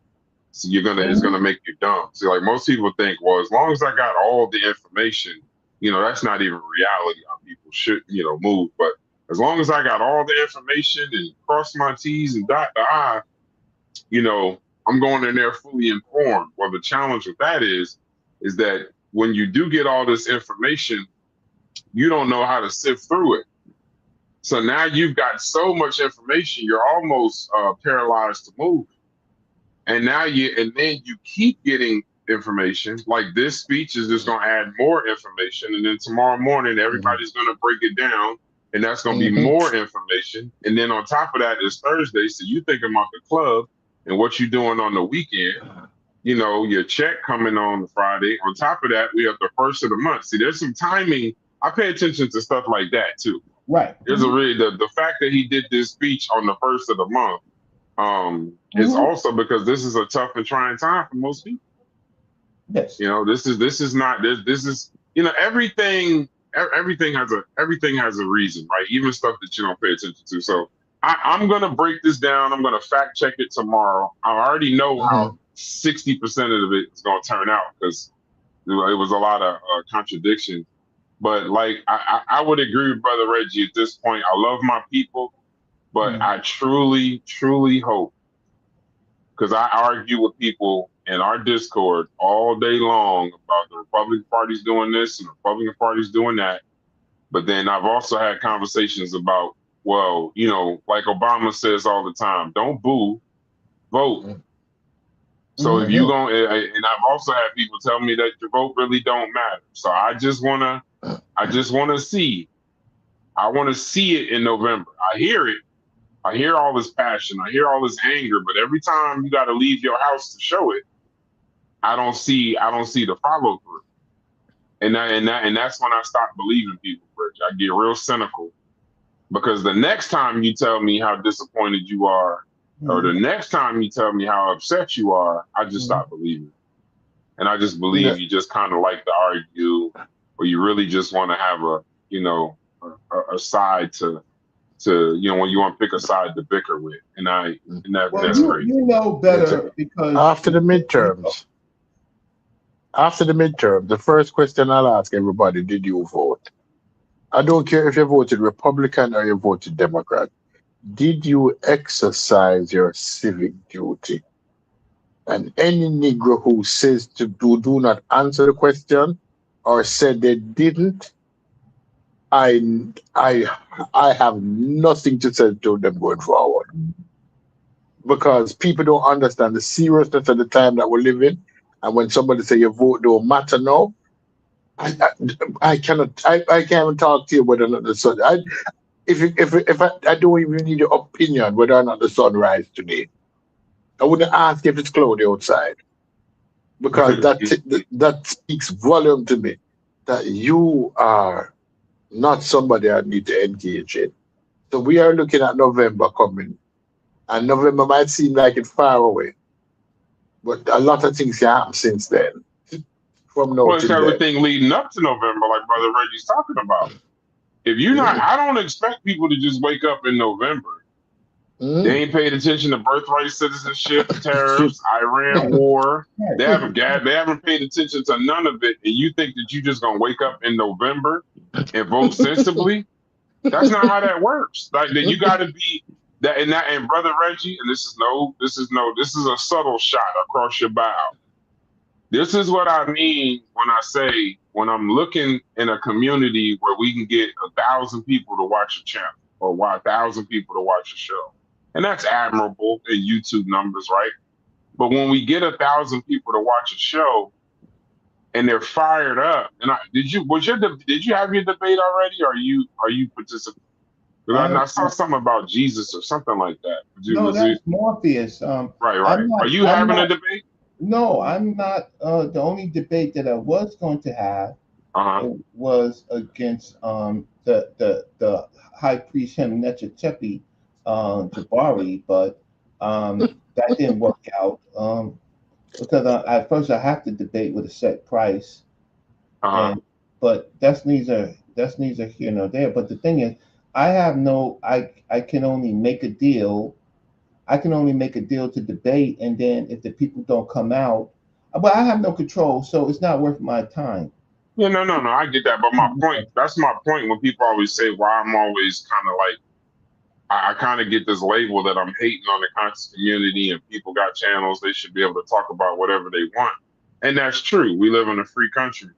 But then I really don't like to hear the governmental complaints when you have the ability, if you got the ability to have a show to kind of to quell the misinformation, disinformation, or get some support for some candidates or whatever. Like I'm working on trying to get some candidates on to get on and talk about some of their ideas before November. My goal is to get at least 20 candidates across the country to come on and talk about their ideas, come talk about the state of the country, this, that, and the other. But it's disappointing when we're more concerned on whether, Jesus was problematic or, this, that, and the other, and then make a complaint. Oh, well, and then the government is fucking up. Well, spend some of that energy that you got on African science and Jesus and Black Egypt and all of that. Take some of that and help these people that you claim to care. If you care about Black people so much, Freddie uses the word Blackology, but if you're as pro-Black as you say you are, then take some of that energy and use it for the political strife for the people that's here that's here today, not a million years ago. And that's usually where a lot of my frustration comes from. On those days, ban me from the Discord, because I will be coming up here asking if they're carrying water for Israel, if they accepted AIPAC money, if they're digging reservoirs. Because any Black candidate, any candidate that take Israel money, should be disqualified. Yeah, that's Hakeem Jeffries, right? And this Oh, is the Jeffrey. Yes. kind of, So that's proven. I was a rumor when I saw it. So is that proven now? no, that's they call him APAC Shakur, right? That's he says that his average voter contribution is $27. Black people ain't giving that dude no $27. So what he did was find a way in which to break up the APAC money that he's gotten and say that regular black people is giving him $27 and who are living in his district, which is how can I say his district is largely both black and Jewish, right? But hmm it's the Jewish community that's giving him money. Most of the black folks is living, how can I say, foot to mouth. hmm They're, they're poor. That's not even about football. Well, I apologize, Reggie. Y'all got Jeffries, but for all intents and purposes, our representative is Jew. Cory Booker is the blackest Jewish man I've ever met in my life. This is Yeah, a man, bro. When the Iran war started, Reggie, I don't know yeah, if you saw it. When the Iran war started, he took the opportunity on his Instagram that he gets paid $10,000 per post. He took the opportunity rather than to talk against the war, rather than to speak against Israel, speak against this action that didn't need to happen. He decided to take Shabbat with his daughter and light candles on Instagram in a resolution of peace towards Israel. yeah, That's his brilliant. That was his brilliant plan. So New yeah, Jersey, as far as DC, we are screwed. yeah. We are. And I have no leg to stand on right no, you now. don't. When a black person changes, uh, they come up talking black always, and then the people in power see that they are effective and they buy them out. And but now what here's the thing is, I do all of these controversial.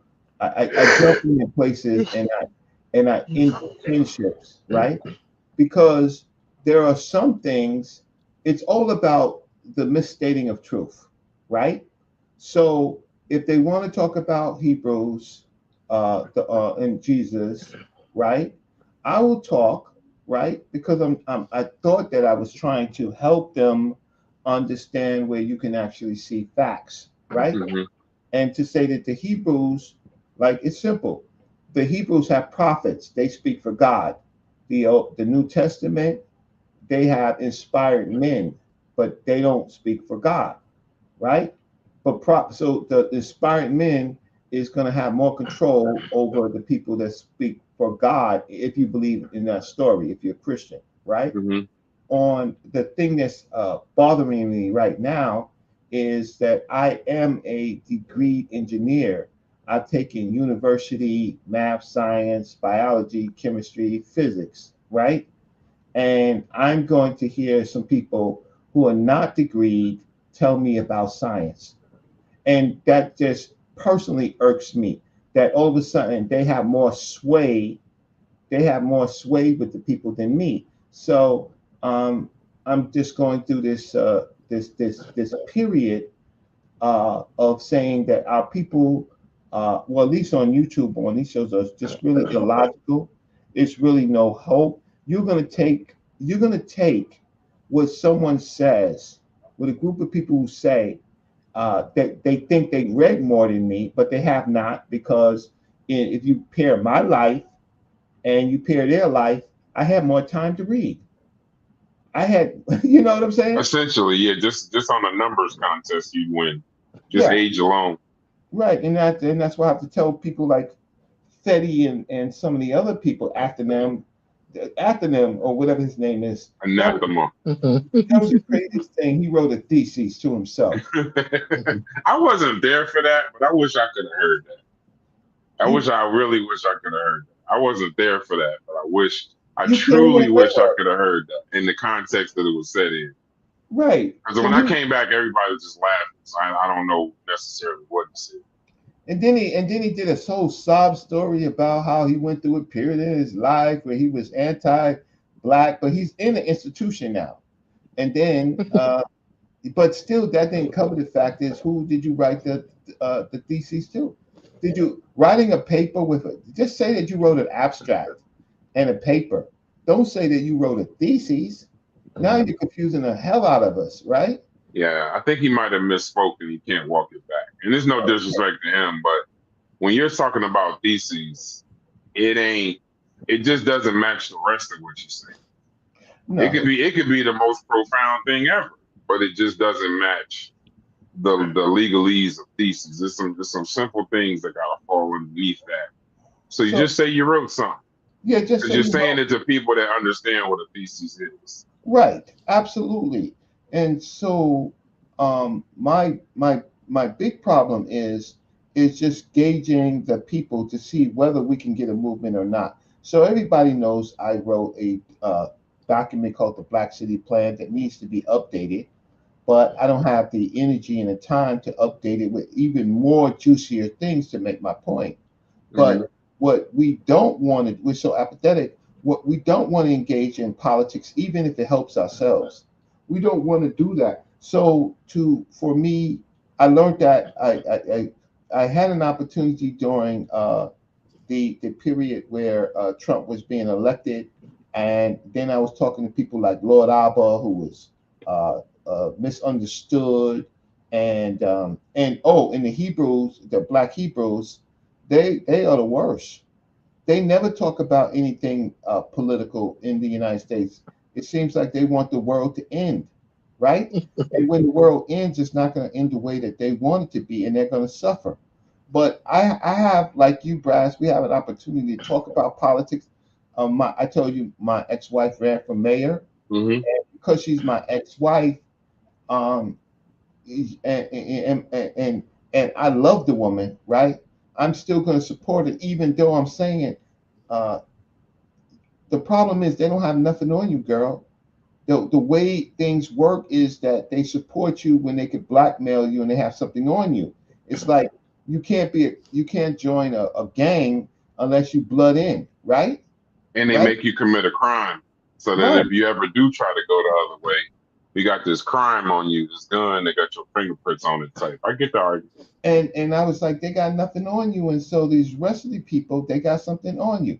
Come to find out that Mandami's mother is in the Epstein files, that she worked with Epstein, right?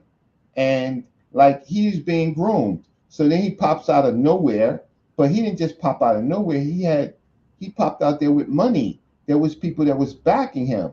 My ex-wife was joining on her blood and sweat, but I know the political process enough to get her, watch this, to help her get on, fill out her petition so she can be a candidate, right? And then it was the Black Democrats. Here's the Black Democrats now. They're going to go for Adams. And then when Adams is falling, they're going to go for Cuomo, right? Even though Cuomo caused lots of problems. And you're talking to zombies. Hey, bro, we're zombies. Cuomo, he got experience. Yeah, he got experience with his alleged crimes, right? Sex crimes. He got experience. How he defunded the nursing homes, right? During the time period of COVID, and the largest amount of people who died in during COVID was senior citizens. Nursing homes got, and I'm talking to zombies. Oh, he can win, and I'm talking to Black people. So then when Mandami wins, right? So the Black Democratic Party in New York got destroyed. They literally got destroyed during the mayoral race. First Adams, then Cuomo, and got destroyed by Mandami. Who now Mandami, right? Every place where Black people were doing commerce, right? Mandami is shutting that down, right? So the African markets on 116th Street, no, that's going to affordable housing, right? Affordable housing in Harlem. That's stupid. There's no affordable housing in Harlem. Or in Queens, I don't know if you ever went to the Coliseum in Queens, but that was this shopping mall, right? He closed that down for affordable housing. He's not done anything positive for New York. Nothing. Nothing. He's not even out there. I don't know if he's out there doing a No Kings Day, but he's not doing anything positive for New York. But our people are walking around as zombies. So, and then I'm on YouTube, and the worst thing I could do, peace or mortal truth, the worst thing I could do is go into the chat. I got people like Egg Beats, here we go, Dr. Wedgie, crying another river. How do people like that fix themselves? They got a fake name, so that makes you fake. Then you're calling me out my name. I'm 61 years old. I have accomplishments. You can just Google me, Brother Reggie Mabry. You can see me in newspapers. I told you where I worked, right? And I'm just asking people like that, like, just because you are discouraged in your life, not accomplished, not known, right? Not known. I just happen to be on YouTube, and I go to Brass's chat because Brass and both of and a lot of you are more successful from your bootstraps, and you kind of understand what I mean, even though I go down another path with history, right? Mm-hmm. But history saved my life. I tell you where I came from, right? It saved my life. It gave me something else to think about while at the same time I was completing a degree. But wasn't how can I say I was a blue collar worker? I was a blue collar worker. Sure, I was a high end blue collar worker, but nevertheless a blue collar worker. And but I have tons of experience. That's why I can talk about multiple subjects like Stuppies. Stuppies got tons of experience. We don't agree most of the time on little subtle things, but generally he's got life experiences. Now I got somebody like called Egg Beat, right? Like, I mean, when I was coming out of college, most of these people weren't even born yet, right? They weren't even 80s babies, they're 90 babies. So now they're zombies walking around with names like Egg Beat. 2,000 babies too. Yeah, I don't. Social media has social media with social media winning elections at this point. Because I mean, I listen. Mamdani is the most qualified social media guy, right? And he has a lot of great ideas. But people in New York, they've heard this before.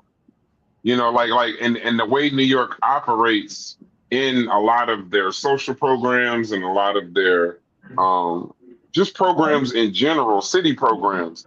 It's unlike any country. I mean, I might as well say New York is a small country, but New York City operates unlike really in not a lot of cities across the United States. Now, you give him time, right? But with a lot of the stuff that he wants to do, even the people that are supporting Mamdani, they're even beginning to kind of like, you can drink Kool-Aid on social media, but at some point, that rump roast and that turkey and them fixings that you was promising during your campaign, at some point, we didn't believe you, but we giving you the opportunity to do it. Well, at some point, you're gonna have to, now he's basically in a dampening expectations role right now. Yes. Where he's just basically saying, like, remember that thing I said? And I know I said I was gonna get it done, but this is what it's gonna take. This is what it's gonna take. I'm gonna have to cut this. I'm gonna have to raise this, and then I can get it done. Now I know that's not what I said to get elected, but just bear with me. And see, that's the thing with social media. My father uses a term, he likes old school politicians, not old ones. Right. Old school politicians, the Right. ones that understand the relationship with the unions, the police, the firemen, the ones that talk to these these groups, figure out what their issues are. These are our first responders. These are the people that step in when we run. And then those guys that used to go door to door and, sad to say, kiss babies. Because at some point, you're going to need the old school politics when the times get tough. Social media favor, it comes and goes. I watched Drewski imitate white conservative women, get bashed for it the day that he did it. The next day, people said he needed to stop playing, but now it's at 200 million views and got everybody upset.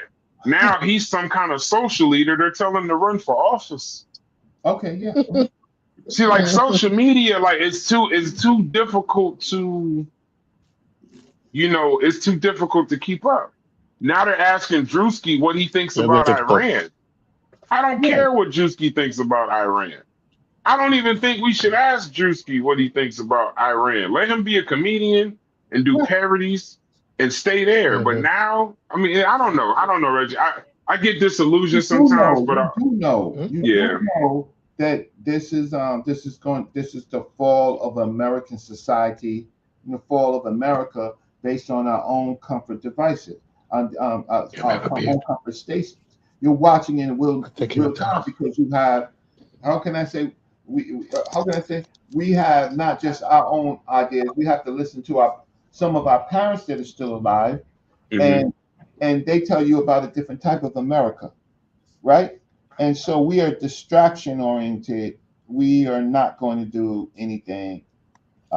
Any black leader that arises that's solid, they're going to treat them like they treat Brother Reggie and Brass.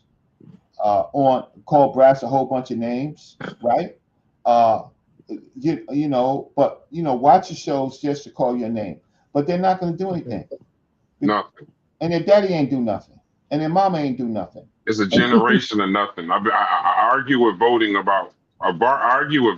parties, and this is not the Chef. Surprisingly, people think me and Chef is always at war, but Chef actually does work in this community. The private conversations we have offline, he cares deeply about his community. He works in his community. It ain't just haircuts with him. But the majority of my arguments about the importance of voting and the difference of Republican parties and political science are with people that never voted. Right. And it's a generation of people that never voted. So in closing, right? Because Hits is bugging me, so I got to keep this under 2 hours. We're at 1:58. Great conversation.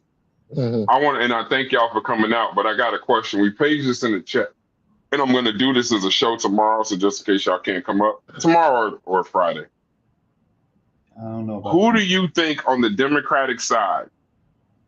Give me your top 5, as of today, potential candidates for the Democratic nomination for presidents, for the presidency, and just give me an short explanation why. And I want them ranked, not just 5. In rank of you personally, who you would like to see on the Democratic side. I don't have 5.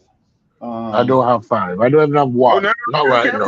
Give me the whatever number you got. Even if just give me who you have as your and you personally, your idea of who you want. Stacey Abrams. So that's Georgia. Stacey Abrams from Georgia. That's it? Yes, Stacey Abrams. That's all I have. Why Stacey Abrams from Georgia? I think that my thing with her, I like her integrity. She stand up, she fight, she never win in Georgia, but she never lose herself. And she, although she's accommodating to all races, I've never feel like she have ever minimized her blackness. Right? She is unapologetically black. I like her, and you have to be unapologetically what you are in this election coming up, and you have to speak the truth, meaning that you have to speak the truth, no matter how people might see it. You can't just say, "Oh, this dude." You have to basically call out people for who they is, because what the American public has shown us is that they can no longer read between the lines. You have to tell them. You have to show them what it is. You have to say, this is a car because it's a 4 wheels, 2-door, and it's not a van. Because what's happening now is that the average American is dumber than a boxer store. And none of us in this room can deny it. The average American is a dumbo. But Stacey Abrams is my girl.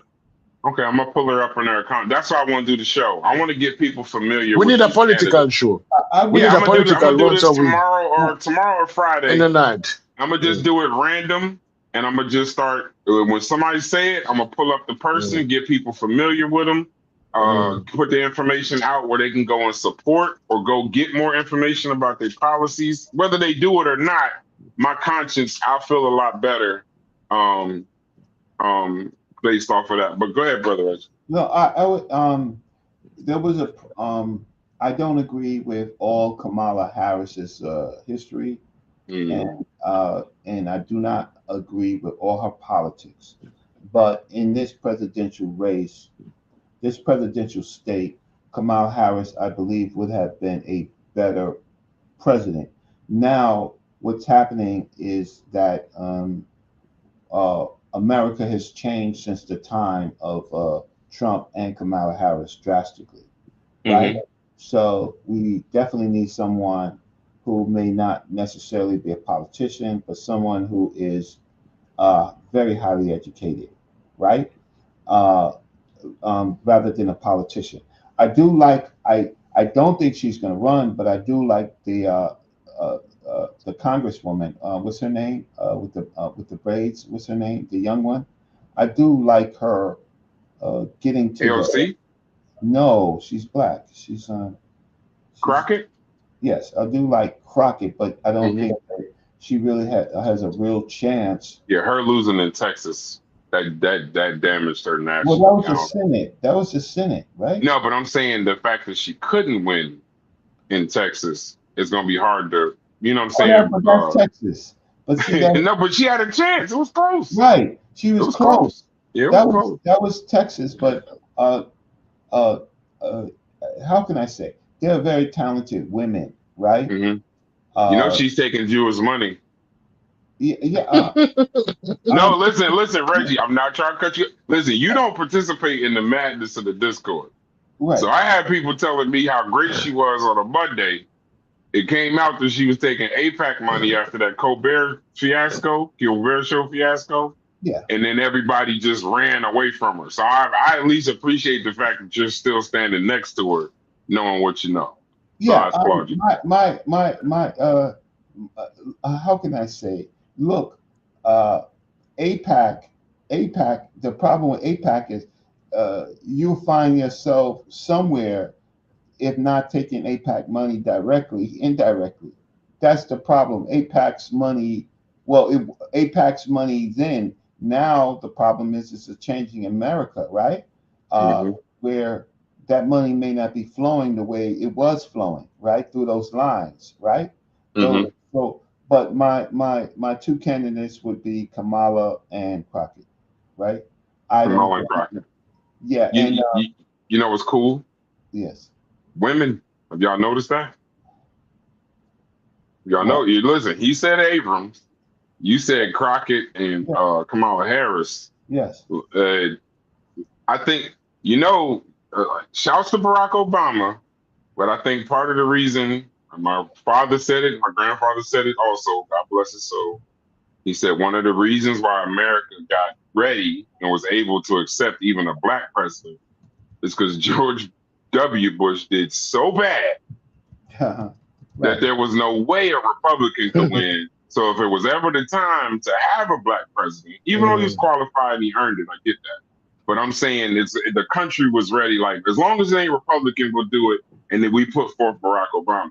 I hope, even though that I don't want my top two candidates aren't women, but I hope that we also take this time, if there ever was going to be a female president. I think our next president will be Democratic, and having a female president, I think, could say a lot about this country if they Yeah, could. We need, yes. we need a female president to get back to the world. That's The fire that world, y'all said women. a, That's a, fire. a white man cannot win by the respect of the world, but a black woman can. Trust me, a black woman can get us back our respect in the world because people don't understand how many soft capital this dude has thrown in the fire and burned up. How Mhm. much respect he has gotten rid of worldwide. That people But we'll get looking it at back. us as crazy people. We'll get it So back. who will get it back for us? I A don't know, white but man? listen. We It lived has through to be a George black woman. Bush. Hold on. We lived through Yeah. George W. Bush, 8 years. So we got, so I can't, 9/11, Afghanistan, weapons of mass destruction, TARP. I mean, he got shoes thrown at him and was smiling, laughing. We've lived through bad presidents before. And then the next 8 years, the United States, based on our decision, we were looked at as the cream of the crop because Barack Obama was presidential. I think Abrams could do that. I think I don't know if Crockett could do that, but at this point, after what happened at the end of Biden's presidency, before he put Kamala Harris up for nomination, she was basically kind of running on his policies. But in the book she just wrote, which everybody should go out and get, it's a great book. She started to talk about her own policies, and she started to talk about her frustration of she didn't want Tim Walz, she wanted Beto. She had a vision for this vision for the country. These are her policies. I think now, and with the not Biden, Kamala running under his policies, I think given time and given her the opportunity to run, I think she'd have a great chance and, and possibly be a great president. Right, because what the difference was, whatever Trump ran on against what Kamala ran on, Trump lied, right? He can't, Trump and his people, those supporters, can't go back on what Trump said. Kamala is sitting in the point like, I told you so, right? I told you so. Now she would have to stand on it. But what the black voters didn't come out for Kamala because of what Lord Abba and I wish I had a bomb to drop. And Tariq Nasheed Keep going, bro. I wish Chef was here. Keep going, Reggie. I want to hear what you're about to say. So no, because he just showed how the black voters can be manipulated on skin color and trying to find lies that don't matter, where the other candidate was just full of lies, right? And so for us in that time period, for that election, to vote in somebody or not vote in somebody based on skin color, but vote in somebody who has the opposite skin color, right? Who's quite oppressive. It shows you the mentality of black people. But then there's lots of black people that says a woman can't run, she can't run a government. But in Europe, you have plenty of white female prime ministers who do Thatcher and others, right? Merkel and Angela Merkel from Germany, who carried Germany through some of the greatest economic development. When Merkel left, Germany was one of the richest countries in the world, right? And Thatcher, well, although she was a warmonger in England, but I've seen, and then in India, what was her name? She got assassinated. Indira Gandhi. She was Prime Minister of India. Women leaders have been powerful and very great leaders worldwide. None of those places are as patriarchal as the United States of America is. Right.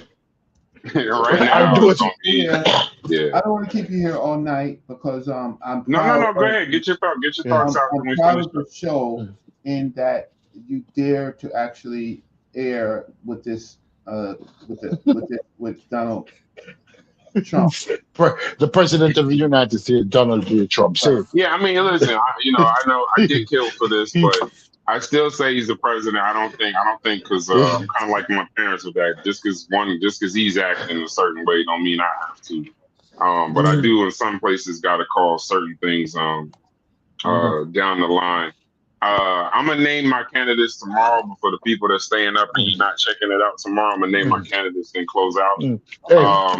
I like a weekly political show. I'm all for it. I'm all for it. It might not get the viewership, but no, I don't even care about the views. I'm past views. I know that Reggie will come on. I think about views. See, I got this guy named Hits, right? And Hits every day works on the back channels of our YouTube channel, right? Yeah, shout out Hits. So shout out and Hits. has through marketing, through shorts, through clips from shows that we've already done, we passed 1 million views about a month ago. So just so I don't really focus on the views. That's really more. I'm more like the content guy. He's more the technical guy. If I choose to, but then other times I also focus on my real life so that I'm able to actually do these shows. One of the pleasures I get out of doing this kind of stuff is where I like when we get as crazy as possible, but at least on our shows, we're getting crazy over the information and we find a common ground. You know what I mean? Yeah. Because I think that's always going to be the challenge that we always have to move forward in conversations. So, but yeah, no, I appreciate you both. In closing, just in case y'all can't watch the shows tomorrow, my candidates, I do have 5. I'll just name the top 3. My first one is a male. So I'm going counter to the brothers. Is Wes Moore in Maryland, Governor of Maryland. I like how he's maneuvering politically, but I Black also or white? right, and I like how hold on. Here's my thing though. Even though a Democrat is essentially going to be a shoo-in for the next election, I also like there is going to have to be a certain level of bipartisanship, and that's where Obama shined. Even though he could have kicked the Republicans while they were down, but he showed a lot of grace, he showed a lot of class, and he still wanted to work with them on ideas, even though he knew he could just pass pretty much a lot of what he wanted to get done. So I like Wes Moore, and my second choice would be Kamala Harris. And if I had to give 3 out of the 5, I'll give the other 2 tomorrow. But if I had to give 3 out of the other 5, I like Whitmer. I can't name the state on purpose because I just don't name that state. But I like Whitmer, and I would throw Gavin in there if he could make a few changes. I know Gavin is not the most popular, but I like Gavin. He's a little arrogant. He might be more. He's starting to. I don't know. I'm gonna kind of close the show on something controversial. He's starting to remind me of a Democratic Trump, though. Yep. Like I'm getting a feeling like that, right? And I don't think that. I think after Trump, we need an opposite. We need you go from Bush to Obama. We need like a complete opposite. And his arrogance and his statements. I don't think he fully grasps PR and marketing. And I don't know. What do y'all say to that? Am I reading him wrong? No, you're correct. No. So let's move on. On the world stage. On the world stage. Yeah. Him don't look like that. Him look. That's why him just like that know-it-all white American. Yeah. His approach. That not going back. Nah, we need Black Californians is not going to vote for Gavin, so they're not. His vetoing of reparations. Yeah, they're not doing that. They're not going for that. Hey, but I appreciate y'all. I'm probably going. I got something I got to do. Hey, Reggie, I got my first squatter. Yesterday. No, day before yesterday. I got my first squatter as a tenant. All this time I've been doing realty. I never actually went to check on a property, and there was a squatter there. So it didn't go well. We'll talk about it offline. It didn't go well, but I got my first squatter. So my father said, "You're now in real estate. Now you can say you in real estate." Is his rent roll expensive? It was actually a Section 8 squatter. Oh, $67. I can't. As long as I don't say, I've been instructed that as long as I don't say the person's name or address, I'm good. Right. It was a $67 rent, and they were removed in February.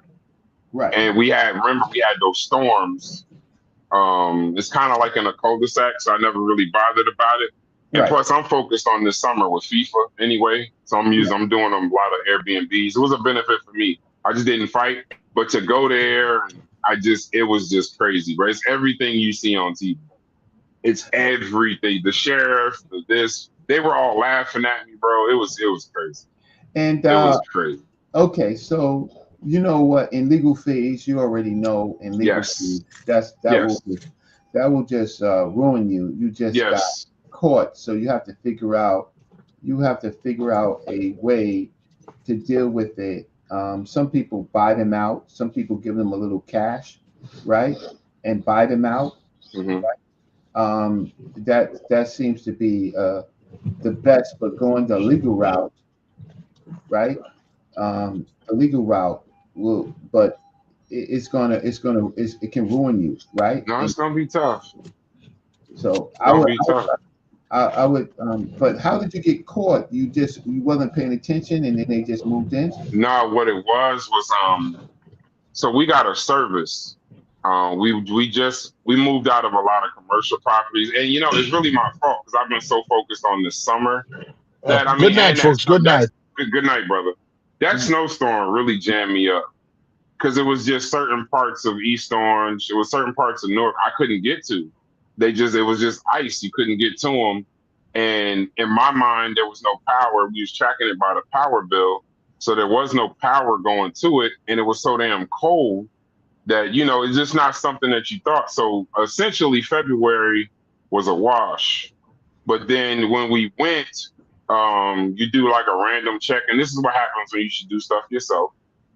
We have management that goes and checks, and they just told us they did management. I went 2 days ago because I was trying to, like I said, I'm focused on this summer, so I'm trying to get everything set up to see what I could even do. Right. Some of these Airbnbs for the World Cup in New Jersey are going for like 4,000 or 5,000 a week. So I'm trying to like get into that part of the game, at least for the summertime, and I can get back into other that because I can change a bunch of properties over. And I pulled up, and when I pulled up, I opened the door, and what struck me was funny was it was a hot day and the window was open, and the window hadn't been opened in none of the pictures I seen from management. So before I went in, I called my father. We called the sheriff because I was like, you're supposed to do that just in case. And I went around back, and when I went around back, I saw a cord going to not the house next door to it, but to the other property that we own, through their yard over there into the other house. So that's how the power was getting around. And then I'll tell you the rest of the story in the Discord because it's criminal. But then we opened the door. Thank God thank God the sheriff was there when we opened the door because Okay. my key didn't work. It was funny, bro. Yeah, It okay, was so make sure, well, any property is vulnerable. Make sure that you put up because it's ultimately your camera. So when they sign the lease, that you can put a camera up, right? Oh yeah. So No okay. problem. No Yeah, problem. all But we'll right. talk about it tomorrow. But thank you for coming Or out, may bro. not talk I about it. always appreciate you.